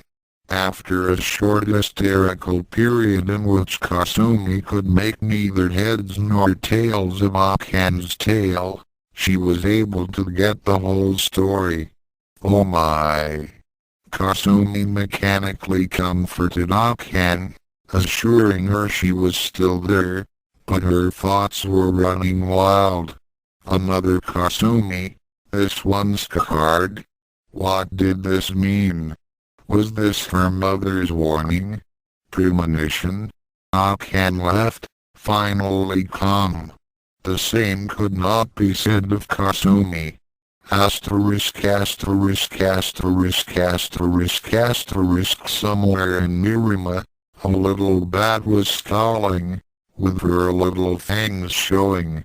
Ratiko scowled as only a hibiki could, as she flapped her little wings through the air. She knew that Kaeri was going about destroying realities, trying to eliminate future universes where her family died, where her sisters and her father had perished untimely. And Ratiko knew that her universe was one of those. That much, she could reason out. And what she knew, the Anocorpopium chip in her head too. And the chip, which enhanced her self-preservation instincts, knew that the end of his universe meant the end of Ratiko himself, and was driving him on his mission. There was no doubt about it. For Reiraku Ratiko Hibiki to live, Kaeri Tendo had to die. The first major obstacle was finding her way back to the Tendo dojo after Miyabi punched her over and out of the Tendo yard when she was in her bat form. Through a minor meteorological miracle, the wind was rough enough to steer Ratiko about wildly in the air. And onto the Tendo roof. Dragging herself upwards, she managed to flap her way into the house, and began looking for the bathroom. Being a hibiki, Ratiko totally overshot her objective several times.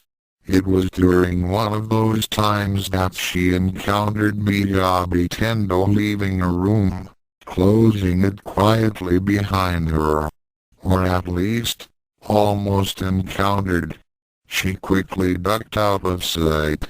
She most certainly didn't want to remain around Miyabi, not after her discovery that he had tried to kill Ranma and frame Akan before. and Miyabi was very likely to strangle her. So Ratiko hid, and watched, as Miyabi started down the hallway, only to stop as Akantendo walked down the hall. She watched as Miyabi began to explain the story of who the girl was that Akan had seen, and grinned a little batty grin. So, that was where Kaeri Tendo was hiding herself. She flew around, looking for the bedroom. Again, her Hibiki heritage betrayed him, and she flew around aimlessly. Asterisk asterisk asterisk plop asterisk asterisk asterisk, and into the Tendo bathroom, with a conveniently hot bath awaiting, complete with its own soon Tendo left parenthesis trademark. Ratiko calmly stepped out of the bath, muttering a quick, "Excuse me," to an utterly stoic soon. He pulled his clothes from that mysterious subspace where all Juzenkai victims keep their clothing and went in search of his victim to be. Asterisk asterisk asterisk asterisk asterisk Miyabi sighed, as she walked back to Kaeri's room. It had taken some doing, but she had finally managed to convince Akan that the person that had been crying and hugging her was not really Kasumi, even if it did seem an awfully lot like Kasumi. She did respond to familiar things, and so it had to be Kasumi. Miyabi frowned to herself.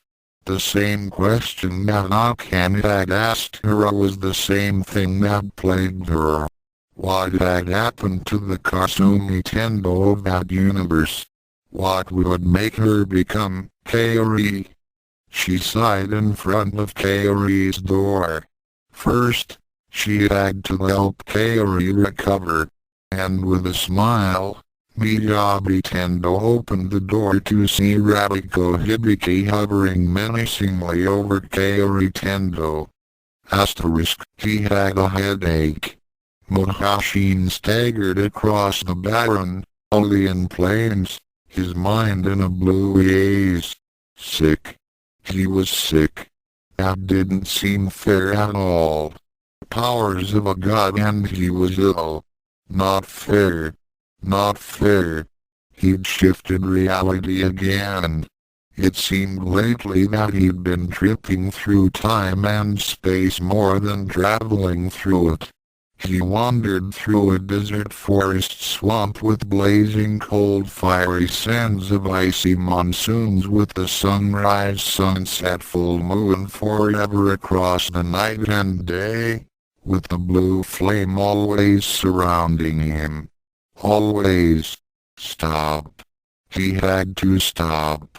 Muhoshin leaned against the ancient ruins of a city long forgotten in a world he did not know. Asterisk cough asterisk he blinked, looked at the ground, then sighed. His spit, it seemed, was glowing bright azure. Just great. Where am I? He looked around and was pleased that the world wasn't shifting around him. Instead, the world was at the moment a grassy plain, with a few hills in the distance.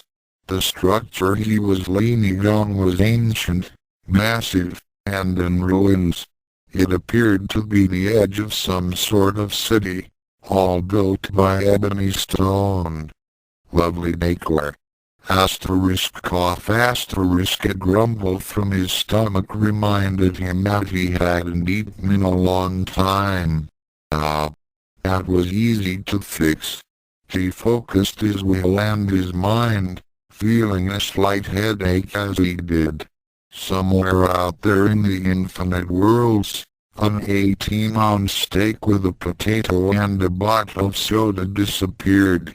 It reappeared before Ryo's feet a moment later. Itadakimasu. He had a few doubts about using the locket's power like that. It seemed awfully trivial. Then again, the steak tasted awfully good. In mid-chew he stopped, shifting his eyes around warily. He felt something, a disturbance, a slight chill in the spine. They were coming. He'd seen this moment in his dreams and in his visions 100 times, the day he'd fall. And, though he did not have a reason why, he knew this was the moment of his downfall. No more running. It was time to make a stand. If he was going to fall, he would not fall quietly. He would make the heavens scream in terror before he was defeated. He'd do it his way. Ryo Muhoshin looked into the fires of the locket, and he focused. Asterisk of asterisk asterisk asterisk asterisk asterisk asterisk. There are two major schools of thought on what happened next. One line of thought theorizes that the locket makes all things possible, and therefore Muhoshin had actually created this world he was about to enter into. Another line of thought believed it was already there to begin with, awaiting his arrival. Regardless of what really happened, it was Muhoshin's personal world. Everything seemed sterile, untouched, new, and yet the entire city was empty and silent as death. Surrounding him were Gothic buildings with nice, wide ledges. They jutted out into the sky as if they were meant to touch the heavens. The street lamps had a dead ryuga hung on every corner, swaying in the turbulent winds. Atop every tower was a clock that made Big Ben look modest. Each one was spinning one way or another, no two matching in time, and all spinning wildly and inconsistently. In the distance, giant bells rang wildly, counting off hours that were passing in someone else's worlds. And of course, it was raining, a constant heavy downpour. He liked the rain. After all, he was trained on how to fight in the rain. As lightning flickered and thunder roared from on high, Muhoshin opened his umbrella and sat at the steps of one of the buildings. And he waited. Asterisk asterisk asterisk asterisk asterisk. Within one of the dark alleys of the dark city, a ball of cerulean flame erupted and dissipated, leaving 4 people in its path saying, "Ah man, it just had to be raining," said Ranma, now in his girl form. "What kind of place is this?" asked Ishido, barely audible over the howling wind and rain. Ryo wiped the water from his eyes, held the locket before him, and moved it left and right. Its glow grew brighter, then darker, then brighter again as he moved it to and fro. "We're here and he's still here, and that's all that counts. Come on, this way." The 4 stepped out into the street, their vision blurred badly by the constantly pouring rain. They emerged in the middle of a long and wide street with gargoyle-esque street lamps lining the sidewalks. At the very end of the street was a dark tower, stretching far higher than any of the surrounding buildings. He heard the deep tone of a bell and looked to the tops of the buildings. Each one had a clock mounted on its face, and each clock face was spinning wildly forward or backward. After only a few seconds of looking at them, he began to feel disoriented and ill. There was something strange about this place. It was something he couldn't see, but it was there. Hey, what are those things hanging on the street lamps? Asked Childra. They approached one of the street lamps cautiously, then felt horror when they saw what it was. A Ryuga? Stuttered Ranma. Ryo closed his eyes. Oh number, he's over here too, said Childra, standing by another street lamp. I think they're all Ryugas. What the hell is this? Asked Ranma. Ryo's thoughts were assuming the worst. Was this the result of Muhoshin's handiwork? Dozens, maybe hundreds of dead Ryugas as macabre street ornaments for an empty city. He was snapped out of that line of thought when he thought he saw something moving down the street. In the darkness and the downpour of rain it was hard to see, but there was something. Ryo listened carefully for a moment.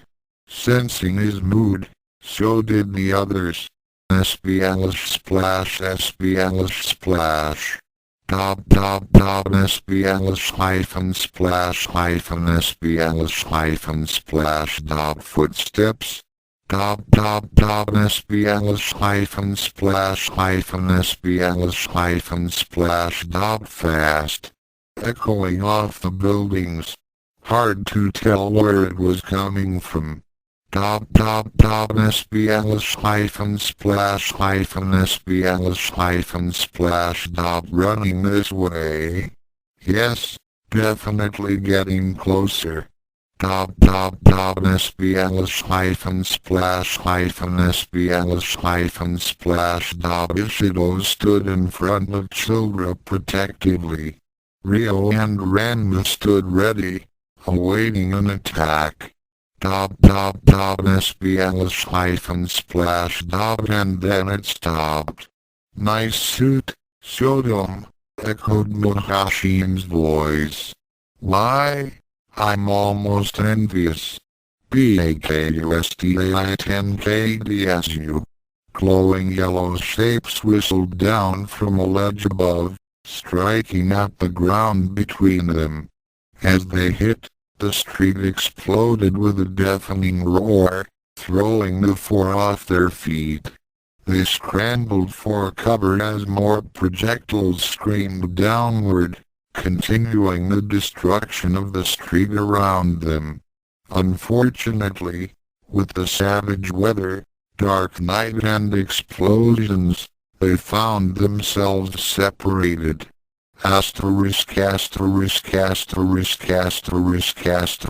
Children stumbled through the doorway of the building, wiping the rain from her eyes. As her eyes adjusted to the dim lighting, she saw that she was in a room lined from floor to ceiling with black marble. There was the first steps of a stairway peeking from the shadows across the room. Childra. That voice. Ishido, calling to her. He was still out there. Ishido. Over here. Shouted Childra. Childra. Where are you? Replied Ishido. She rushed to the doorway, then stopped as she saw who was standing in it. Dripping wet, with an eerily calm look on his face, Ryo Muhoshin stood. He's coming too? Asked Muhoshin. Convenient. Displaying speed that comes from messing about with Nirima martial artists, she pulled out her bow and swung at his skull in one graceful swipe. He caught it in his hand. Then he adjusted his grip slightly. A second later, the bow was reduced to splinters and dust. Childra. Echoed Ishido's desperate voice from the streets outside. Over here. Yelled Muhoshin in a mocking tone, looking behind him for a moment. Then he was punched solidly in the jaw, sending him reeling for a second. Don't underestimate me, said Childra gravely. She followed her punch with an uppercut aimed at his jaw again, and was horrified when he caught that too. Muhoshin narrowed his eyes and stared at her. She wasn't sure, but she thought she saw his eyes glow. That's enough from you, he hissed.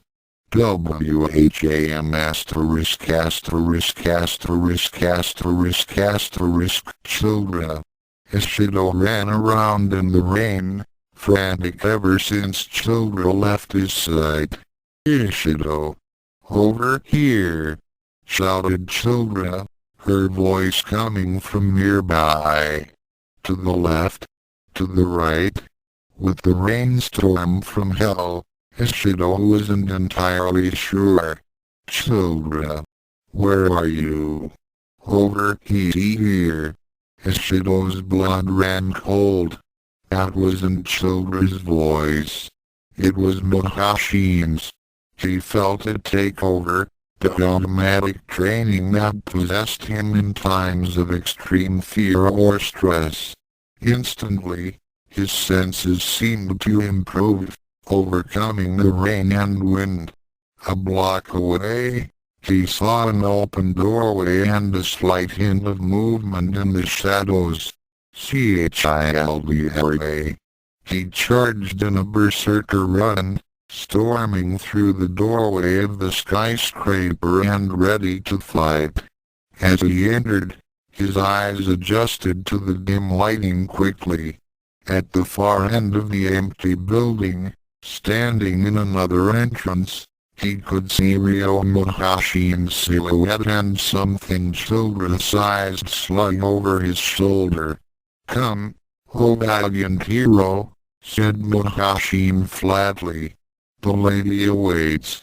Ishido charged across the room silently, his battle aura flaring to life around him. Muhoshin tapped the floor. The building collapsed.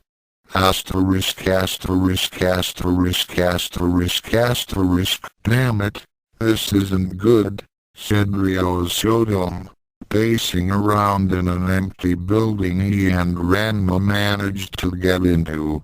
This is a mess. He did the breaking point with ki blasts? Asked Ranma-chan, wringing out her shirt. Impressive. Dad? Yeah? Could you put your shirt on please? Oh. Sorry.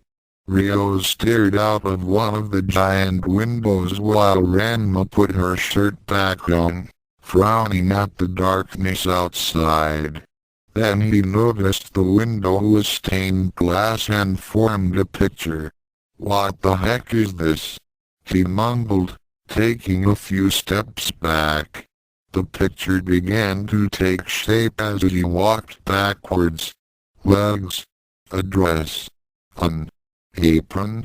If I didn't know any better, I'd think that was Kasumi. Yeah, you're right, said Ranma-chan. She's on all the windows here. Before they could give it any further thought, they felt the ground shudder under them and a deep rumbling from outside. What was that? Asked Ranma-chan. Ryo raced to the doorway and peered out into the street. His eyes widened in shock as he saw a skyscraper several blocks down collapse on itself. Oh! Ranma-chan joined him in watching as it crashed. The height of the building was impressive, as after several seconds it was still crashing. Think he did this? Asked Ranma-chan. Ryo looked down at the locket in his hands, currently held towards the collapsing building. It was pulsing with a blue light, occasionally flickering out tongues of blue flame. Yeah, that's him, said Ryo. Then the locket started glowing brighter. And he's coming. The two backed away from the walls, standing in the middle of the room and ready to fight.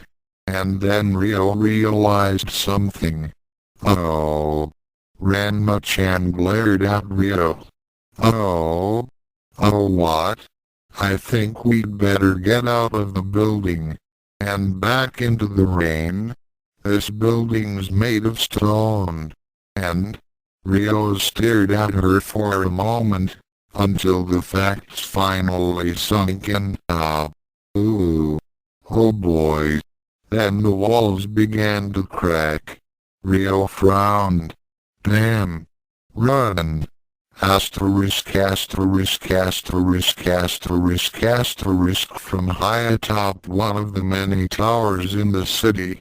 Muhoshin looked down upon the crumbling skyscraper, the second one he'd leveled today. He wiped the rain from his eyes and frowned. It seemed to be obscuring the view of the destruction. He didn't like that. Enough. The rain gently tapered off until only a light drizzle remained. HRM. Really worked. Far below, concrete and rock debris littered the city where two towers once stood. Not bad for a godling. Don't you think?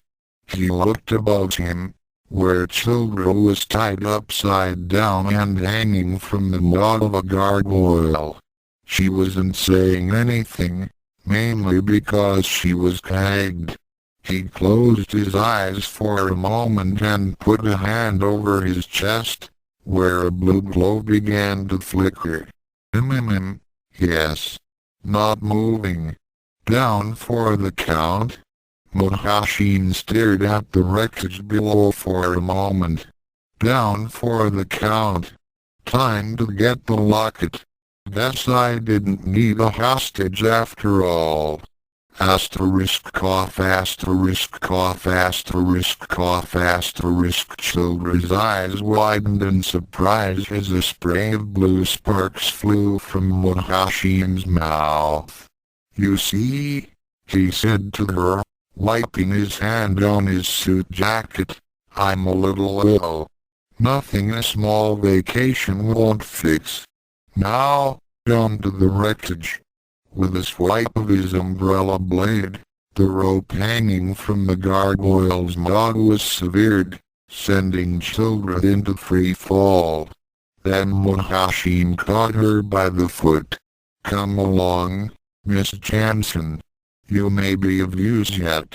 Asterisk asterisk asterisk asterisk asterisk. They took the elevator. With Childra tied up and slung over his shoulder, Ryo stood there and whistled idly while the elevator speakers softly droned out music with strange lyrics.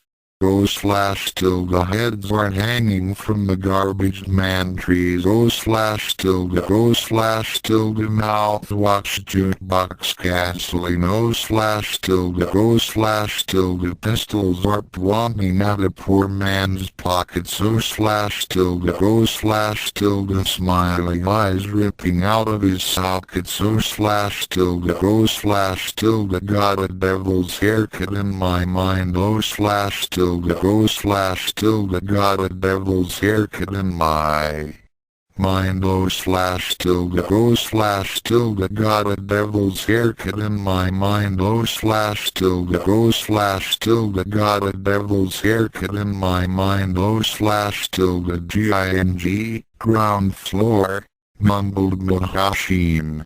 This, thought Childra, was strange. Weren't they on the 87th floor before? Amazingly fast elevator. The elevator opened. WHAP, OG. Muhoshin staggered back, holding his nose, as Ranma-chan sprang into the elevator and began pounding on him relentlessly. Meanwhile, Childra was dropped on the floor and managed to roll away from the raging battle. A few seconds later, Muhoshin was flung out of the elevator, slamming through the doors and tumbling out into the street.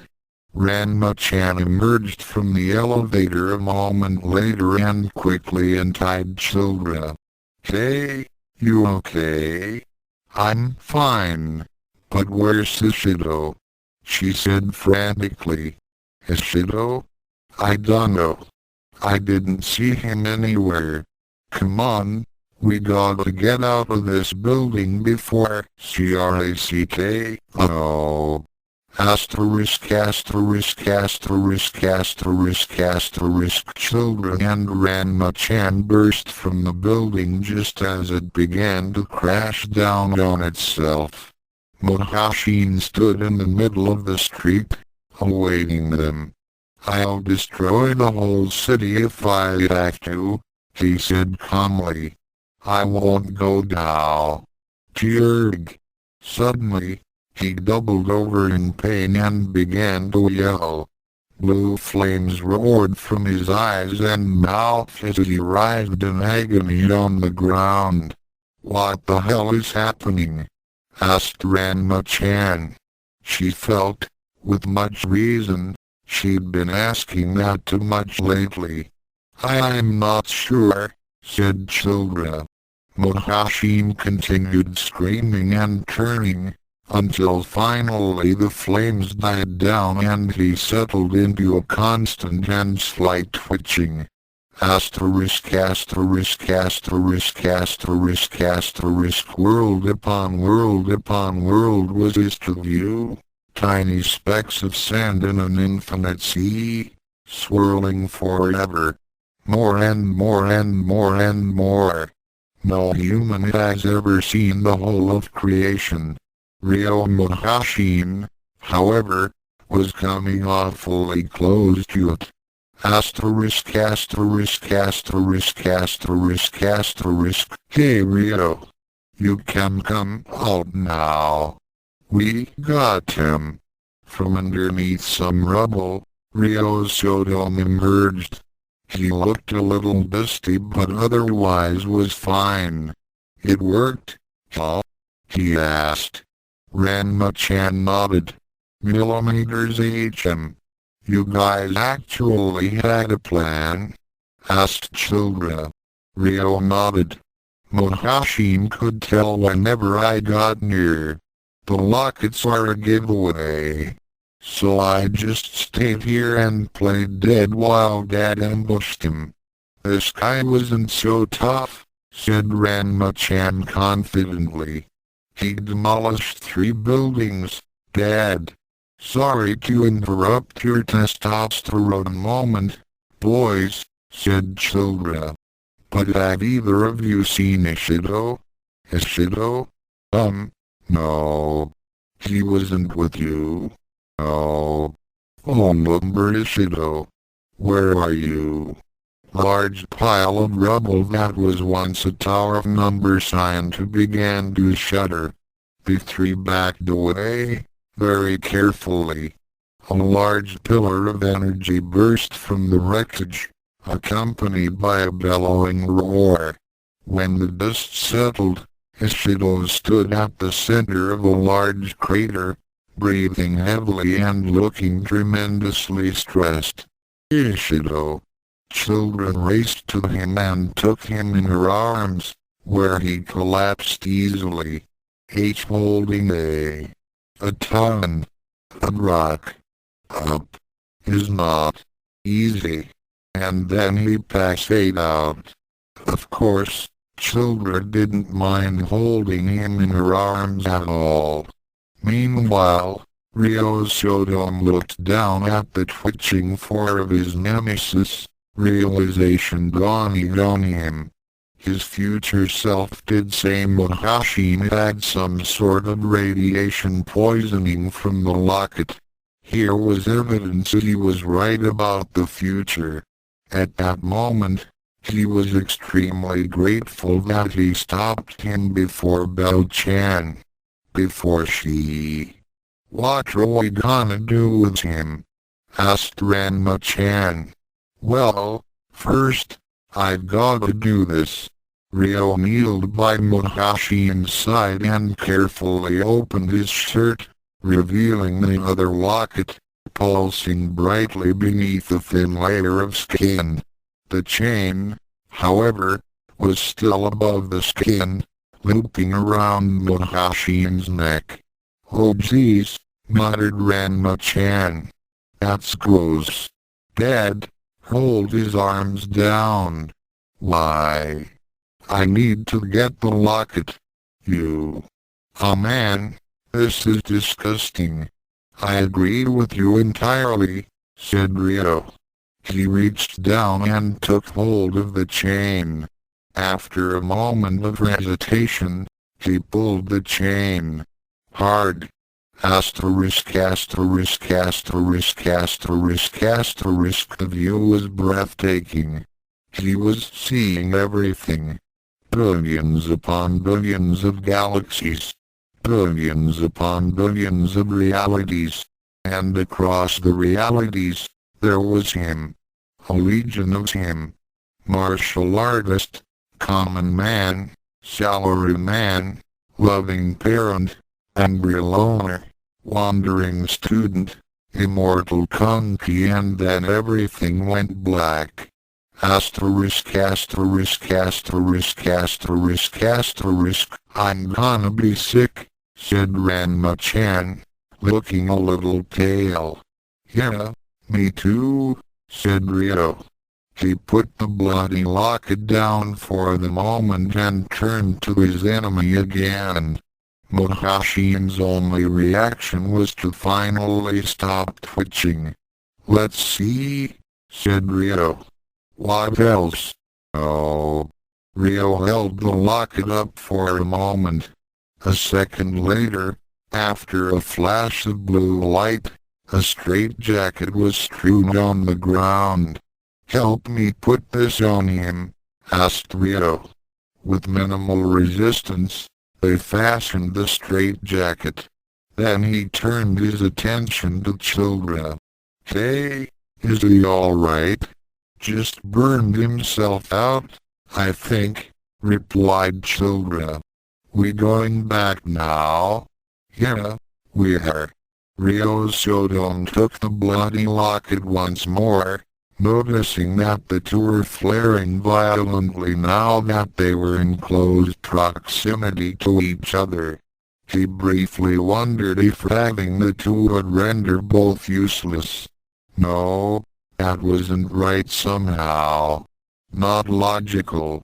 Since he was the only one holding the lockets, his was the only will guiding them both. It should work. He hoped. "Come on, let's get out of here," said Ranma-chan, looking at one of the hanged Ryugas. "This place just isn't right." "You felt that too, huh? Let's get out of here." He dropped it in the pocket of his shirt. Then, with the remaining locket held high, he took them away from Muhoshin's world. D&D Act 7 Annotations for Act 7, the story so far. Long summary, isn't it? A six-armed gorilla in a tuxedo with an upper-class British accent. I don't understand it either. Blame my clother. The collective can get stuffed, Sabasa. You're the girl I love, and if they can't handle that, then they can go to. Referring to the Gosankuji collective yet again, first appearing in the Ranma 2096 story, Gosunkugi, Generations, by Ryo. Anytime you see the word collective, you can be sure it's referring to the Legion of Gosankuji. So she pushed her way through the tables, past clumps of merrily chatting copies of people she knew, until her path was blocked by a rather large party of Gains. Loud, noisy, slightly tanked Gains, and Kodakai Kuno. Cameo by the Institute Rats, direct from their appearance in the nameless sequel. Excuse me.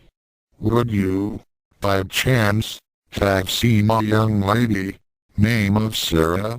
A doctor who reference, Sarah being one of the doctor's many companions. You found? Dog, damn it. Rod found her in the broom closet 5 minutes ago.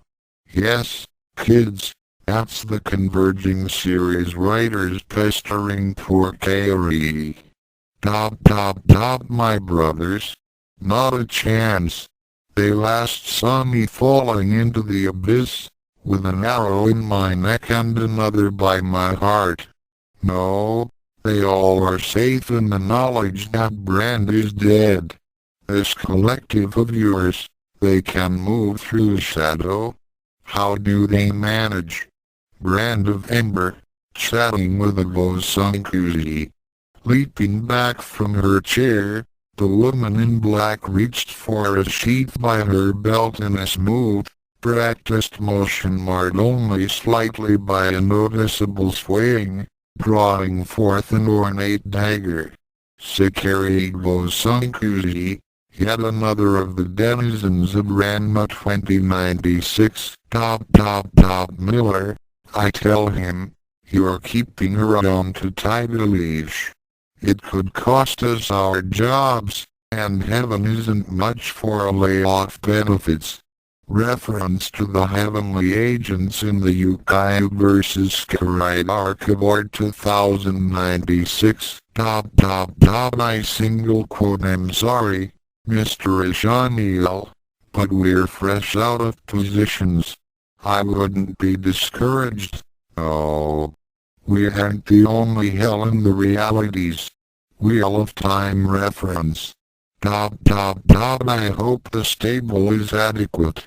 BINK gets cross, otherwise.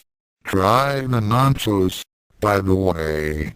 A tip of the hat to Pratchett, his character Death, and Death's horse, Binky.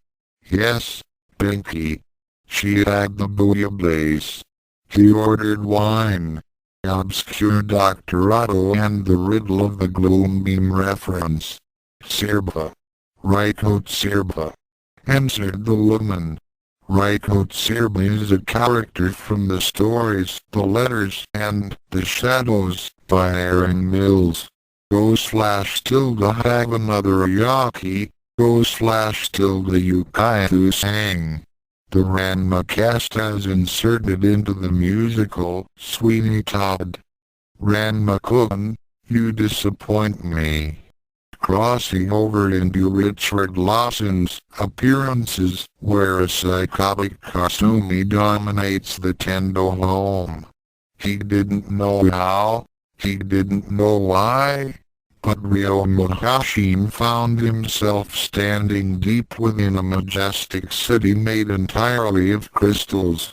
Yes, that's Crystal Tokyo of the Sailor Moon universe that Muhoshin is wrecking. It had to be done.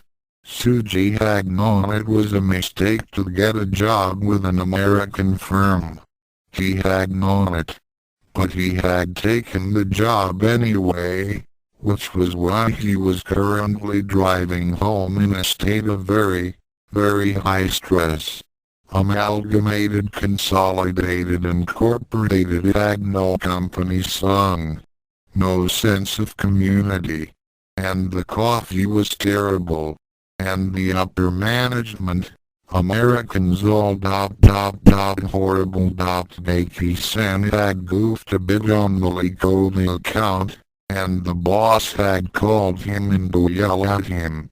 He had stared straight at him with a nasty look the whole time, until finally poor Geki was in tears. Did the boss comfort him, tell him it was alright? No. He looked embarrassed mumbled something, and left.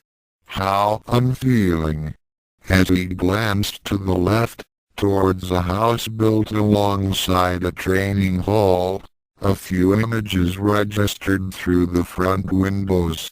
A long metal streak, glinting, being swung in an arc. Something falling to the ground. An eruption of searing, brilliant blue light. And then the car was passed. Suji blinked. It had been odd. He spent the remainder of the drive mulling over poor Geki-san, his uncaring boss, and what the blue flash could have been. By the time he walked up the steps to his apartment, he still had no answer. He tossed his jacket on the sofa, poured himself a drink, and turned on the news. Just arrived at the corner from the Tendo Dojo. We have what looks to be a woman's decapitated body, lying on the floor next to her own severed head.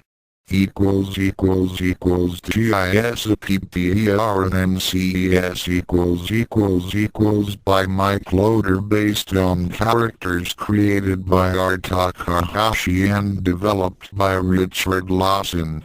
Lawson's work used with permission. This is nuts. The case was solved. Damn it.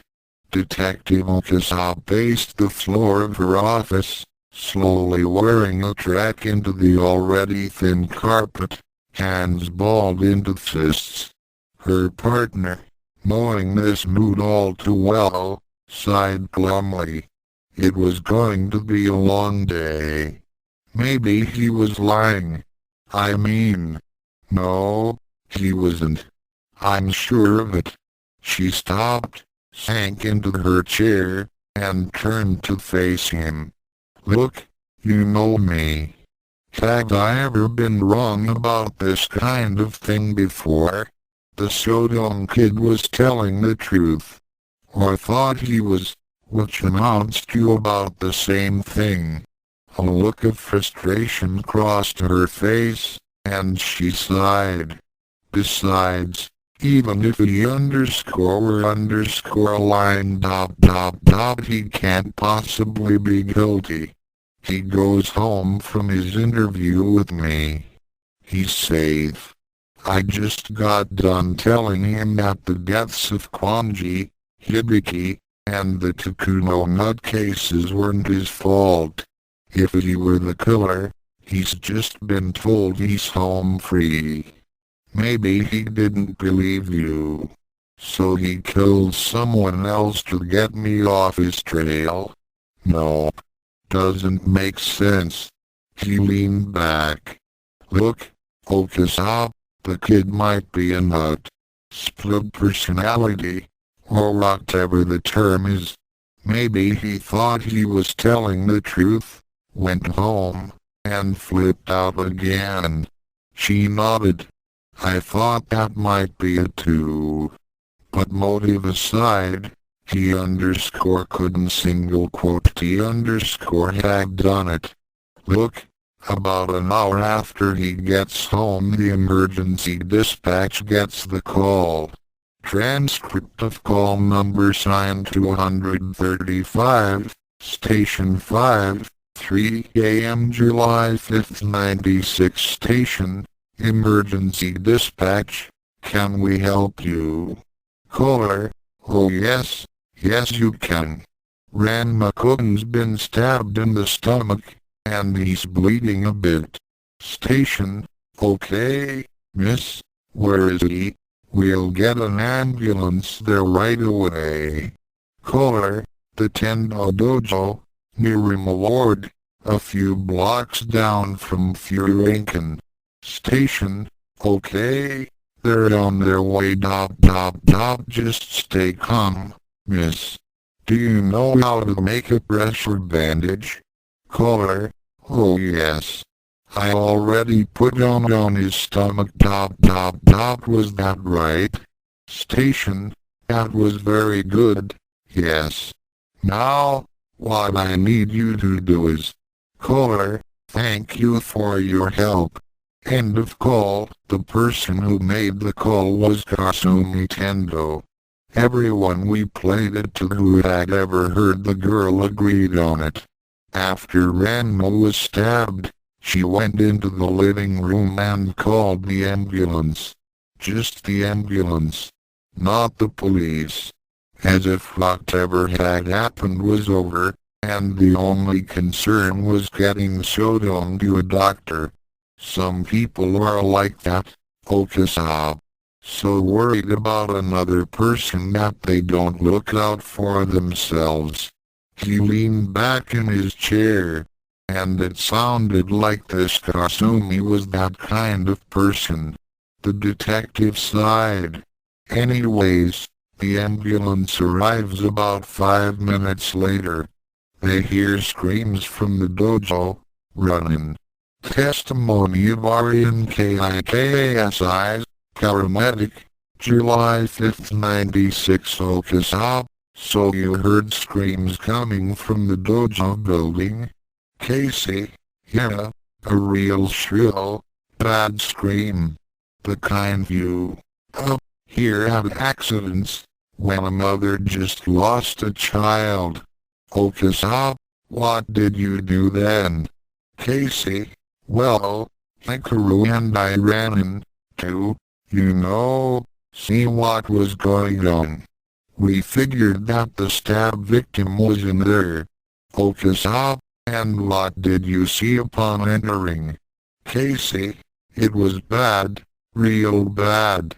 This girl is the one doing the screaming, about 17 or so, just standing there and shrieking, and on the floor is this other girl, dead, with her head off. Okasa, that would be Kasumi Tendo. Casey, I guess, yeah. Yellow dress and an apron, and the head's been set on top of the body, staring out at the door. Over in the corner is this guy, 17, 16, with a bandage wrapped around his stomach. He's just sitting there, looking a little bleary-eyed, not quite all there. My first thought is that the guy's on drugs or something. Okasa, what happened then? Casey, well, I head over towards the guy, and Hikaru goes over to the girl, when all of a sudden she starts screaming, Kasumi. No no no. BAK. And she runs at the guy like she's going to kill him. Hikaru and I grab her, and sedate her, and for a bit it was scary. It was like we were trying to hold down a gorilla, not a teenage girl. Okasa, and you then treated Saotome? Casey, the kid? Yeah, we got him and the girl to the hospital, and called the cops and the coroner. Okasa, you didn't see anyone else around? None of the family? Casey, no, but we didn't go in the house or anything. We leave that sort of thing for the cops, Okasa, a wise policy. Thank you for your time, sir. Casey, no sweat. Hey, catch the guy who did this, okay? That kind of stuff is just wrong. End of transcript. So I arrive, and the body boys and forensics jocks, and we get to work.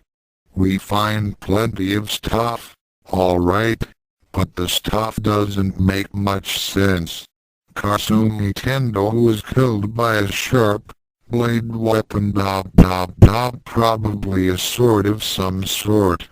There was no such weapon at the scene. There was, however, a Tondo lying some distance away from the body, with blood on the blade. DNA says it's Saotome's blood, and the shape of the wound say it's the weapon he was stabbed with. It had 2 sets of prints on it, his and Kasumi's. In the main house, at first we thought a bomb had gone off in the living room. Someone went nuts in there, slashed up everything, broke furniture, A few things looked like they actually were blown up, but there weren't any traces of explosive material. So what did the two witnesses have to say? Wouldn't that clear things up? She scowled. Yeah. Clear as mud. Testimony of AKA Indio. July 5th 96 Okasa, Akan-san. I'd like to ask you a few questions. Can you tell me what happened yesterday? Time passes, Akan-san. We want to catch whoever did this, but we need your help. Can you tell me what happened? Akan. Kasumi's dead. Okasa. I know. I'm very sorry, Akan-san. Akan. Ranma Nobaka. Okasa. Ranma. What about Ranma? Akan.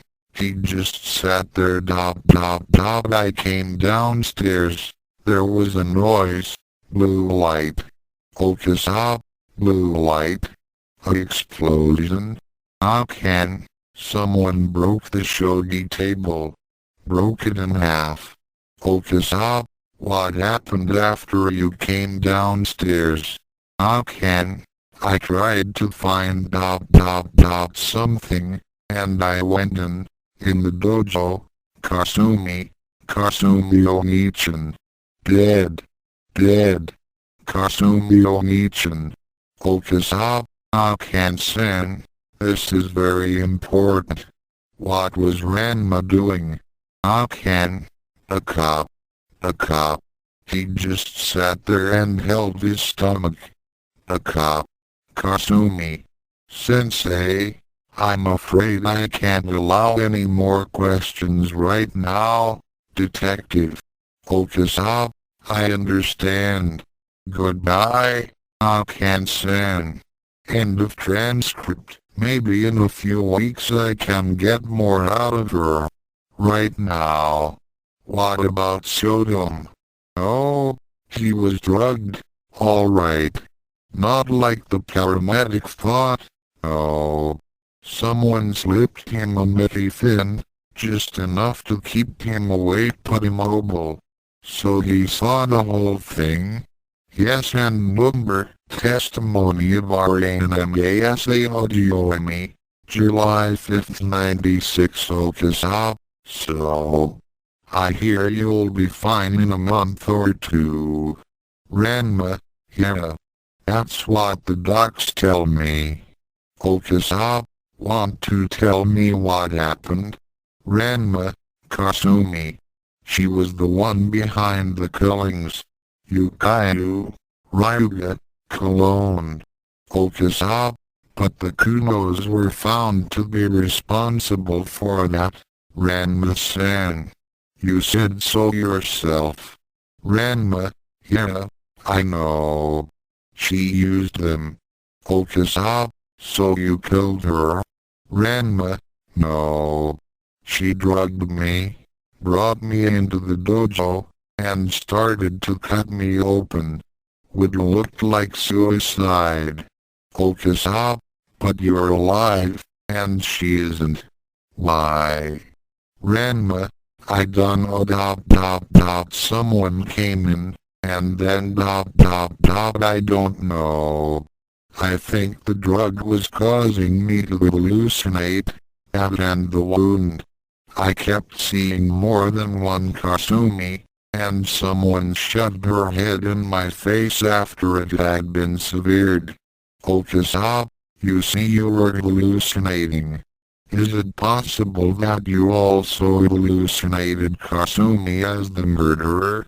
Ranma, I don't single quote I single quote I'm not sure. It seemed so clear at the time, but now the painkillers they got me on are making it a bit hard to focus. Okasa, did you kill Kasumi? Ranma, what? No. I told you, someone else came in and did it. I think. Everything after she started to cut me is a bit hazy. Okasa, did you see Kasumi use the phone before you entered the dojo? Ranma, no. I knocked it over while she was carrying me out, but she didn't even pick it up off the floor. Why? Okasa? Because Kasumi seems to be the one who called the ambulance to come get you. We have a tape of her voice telling the operator that you had a stomach wound and needed help. Do you have any idea why she would have done that? Ranma, no. Not unless she wanted them to arrive too late. Do you know where the Tenbos are?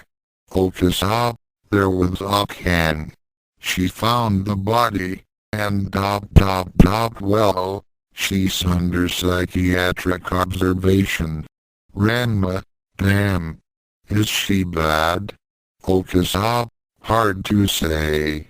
Ranma, damn. Okasa, if you do see her again, don't mention your suspicions of Kasumi to her. I don't think she's in a position to handle it. Ranma, it's a bit more than a suspicion. Yeah, I won't tell her. Okasa, good. Thank you for your time, Ranma-san. End of transcript. He thinks Kasumi did it. Huh? The other murders? Yeah. Everyone else says the girl was a living saint. I think that in between the drug and the murders he single quotes a little paranoid.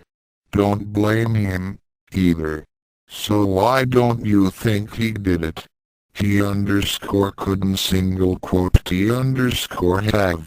Look, Kasumi calls for the ambulance and tells them he's got a stomach wound. Which he did. No way would he be able to cut her head off while drugged and bleeding to death. She sighed. I can't even build up a chain of events. Logically, things had to have happened in this order. Ranma is stabbed. Kasumi applies a bandage and calls the ambulance. Kasumi is killed. But why didn't she call the police? Did she really drug Ranma, like he says? And who ripped up the living room? Her fist came down hard on the edge of the desk. It doesn't make sense. The phone rang, and she picked it up. Hello? After a few minutes, she hung up. That was the lab. According to them, Kasumi was killed before the call was made. Which is, of course, impossible. A tape recording, maybe? That answers questions. Nice try. Silence for a second. And what the hell does Kaeri mean? Huh? It was carved into one of the bits of sofa. Odd. Yup. Look at the bright side, Okasa. This'll make a hell of a story. Yeah. Well, I'm getting some sleep. Maybe something'll turn up tomorrow. In a rain-swept cemetery, close and yet unimaginably distant from Okasa's office, blue fire erupted. A figure staggered out of it, limbed by the flames, and collapsed. Almost there. F.I.N.I.S.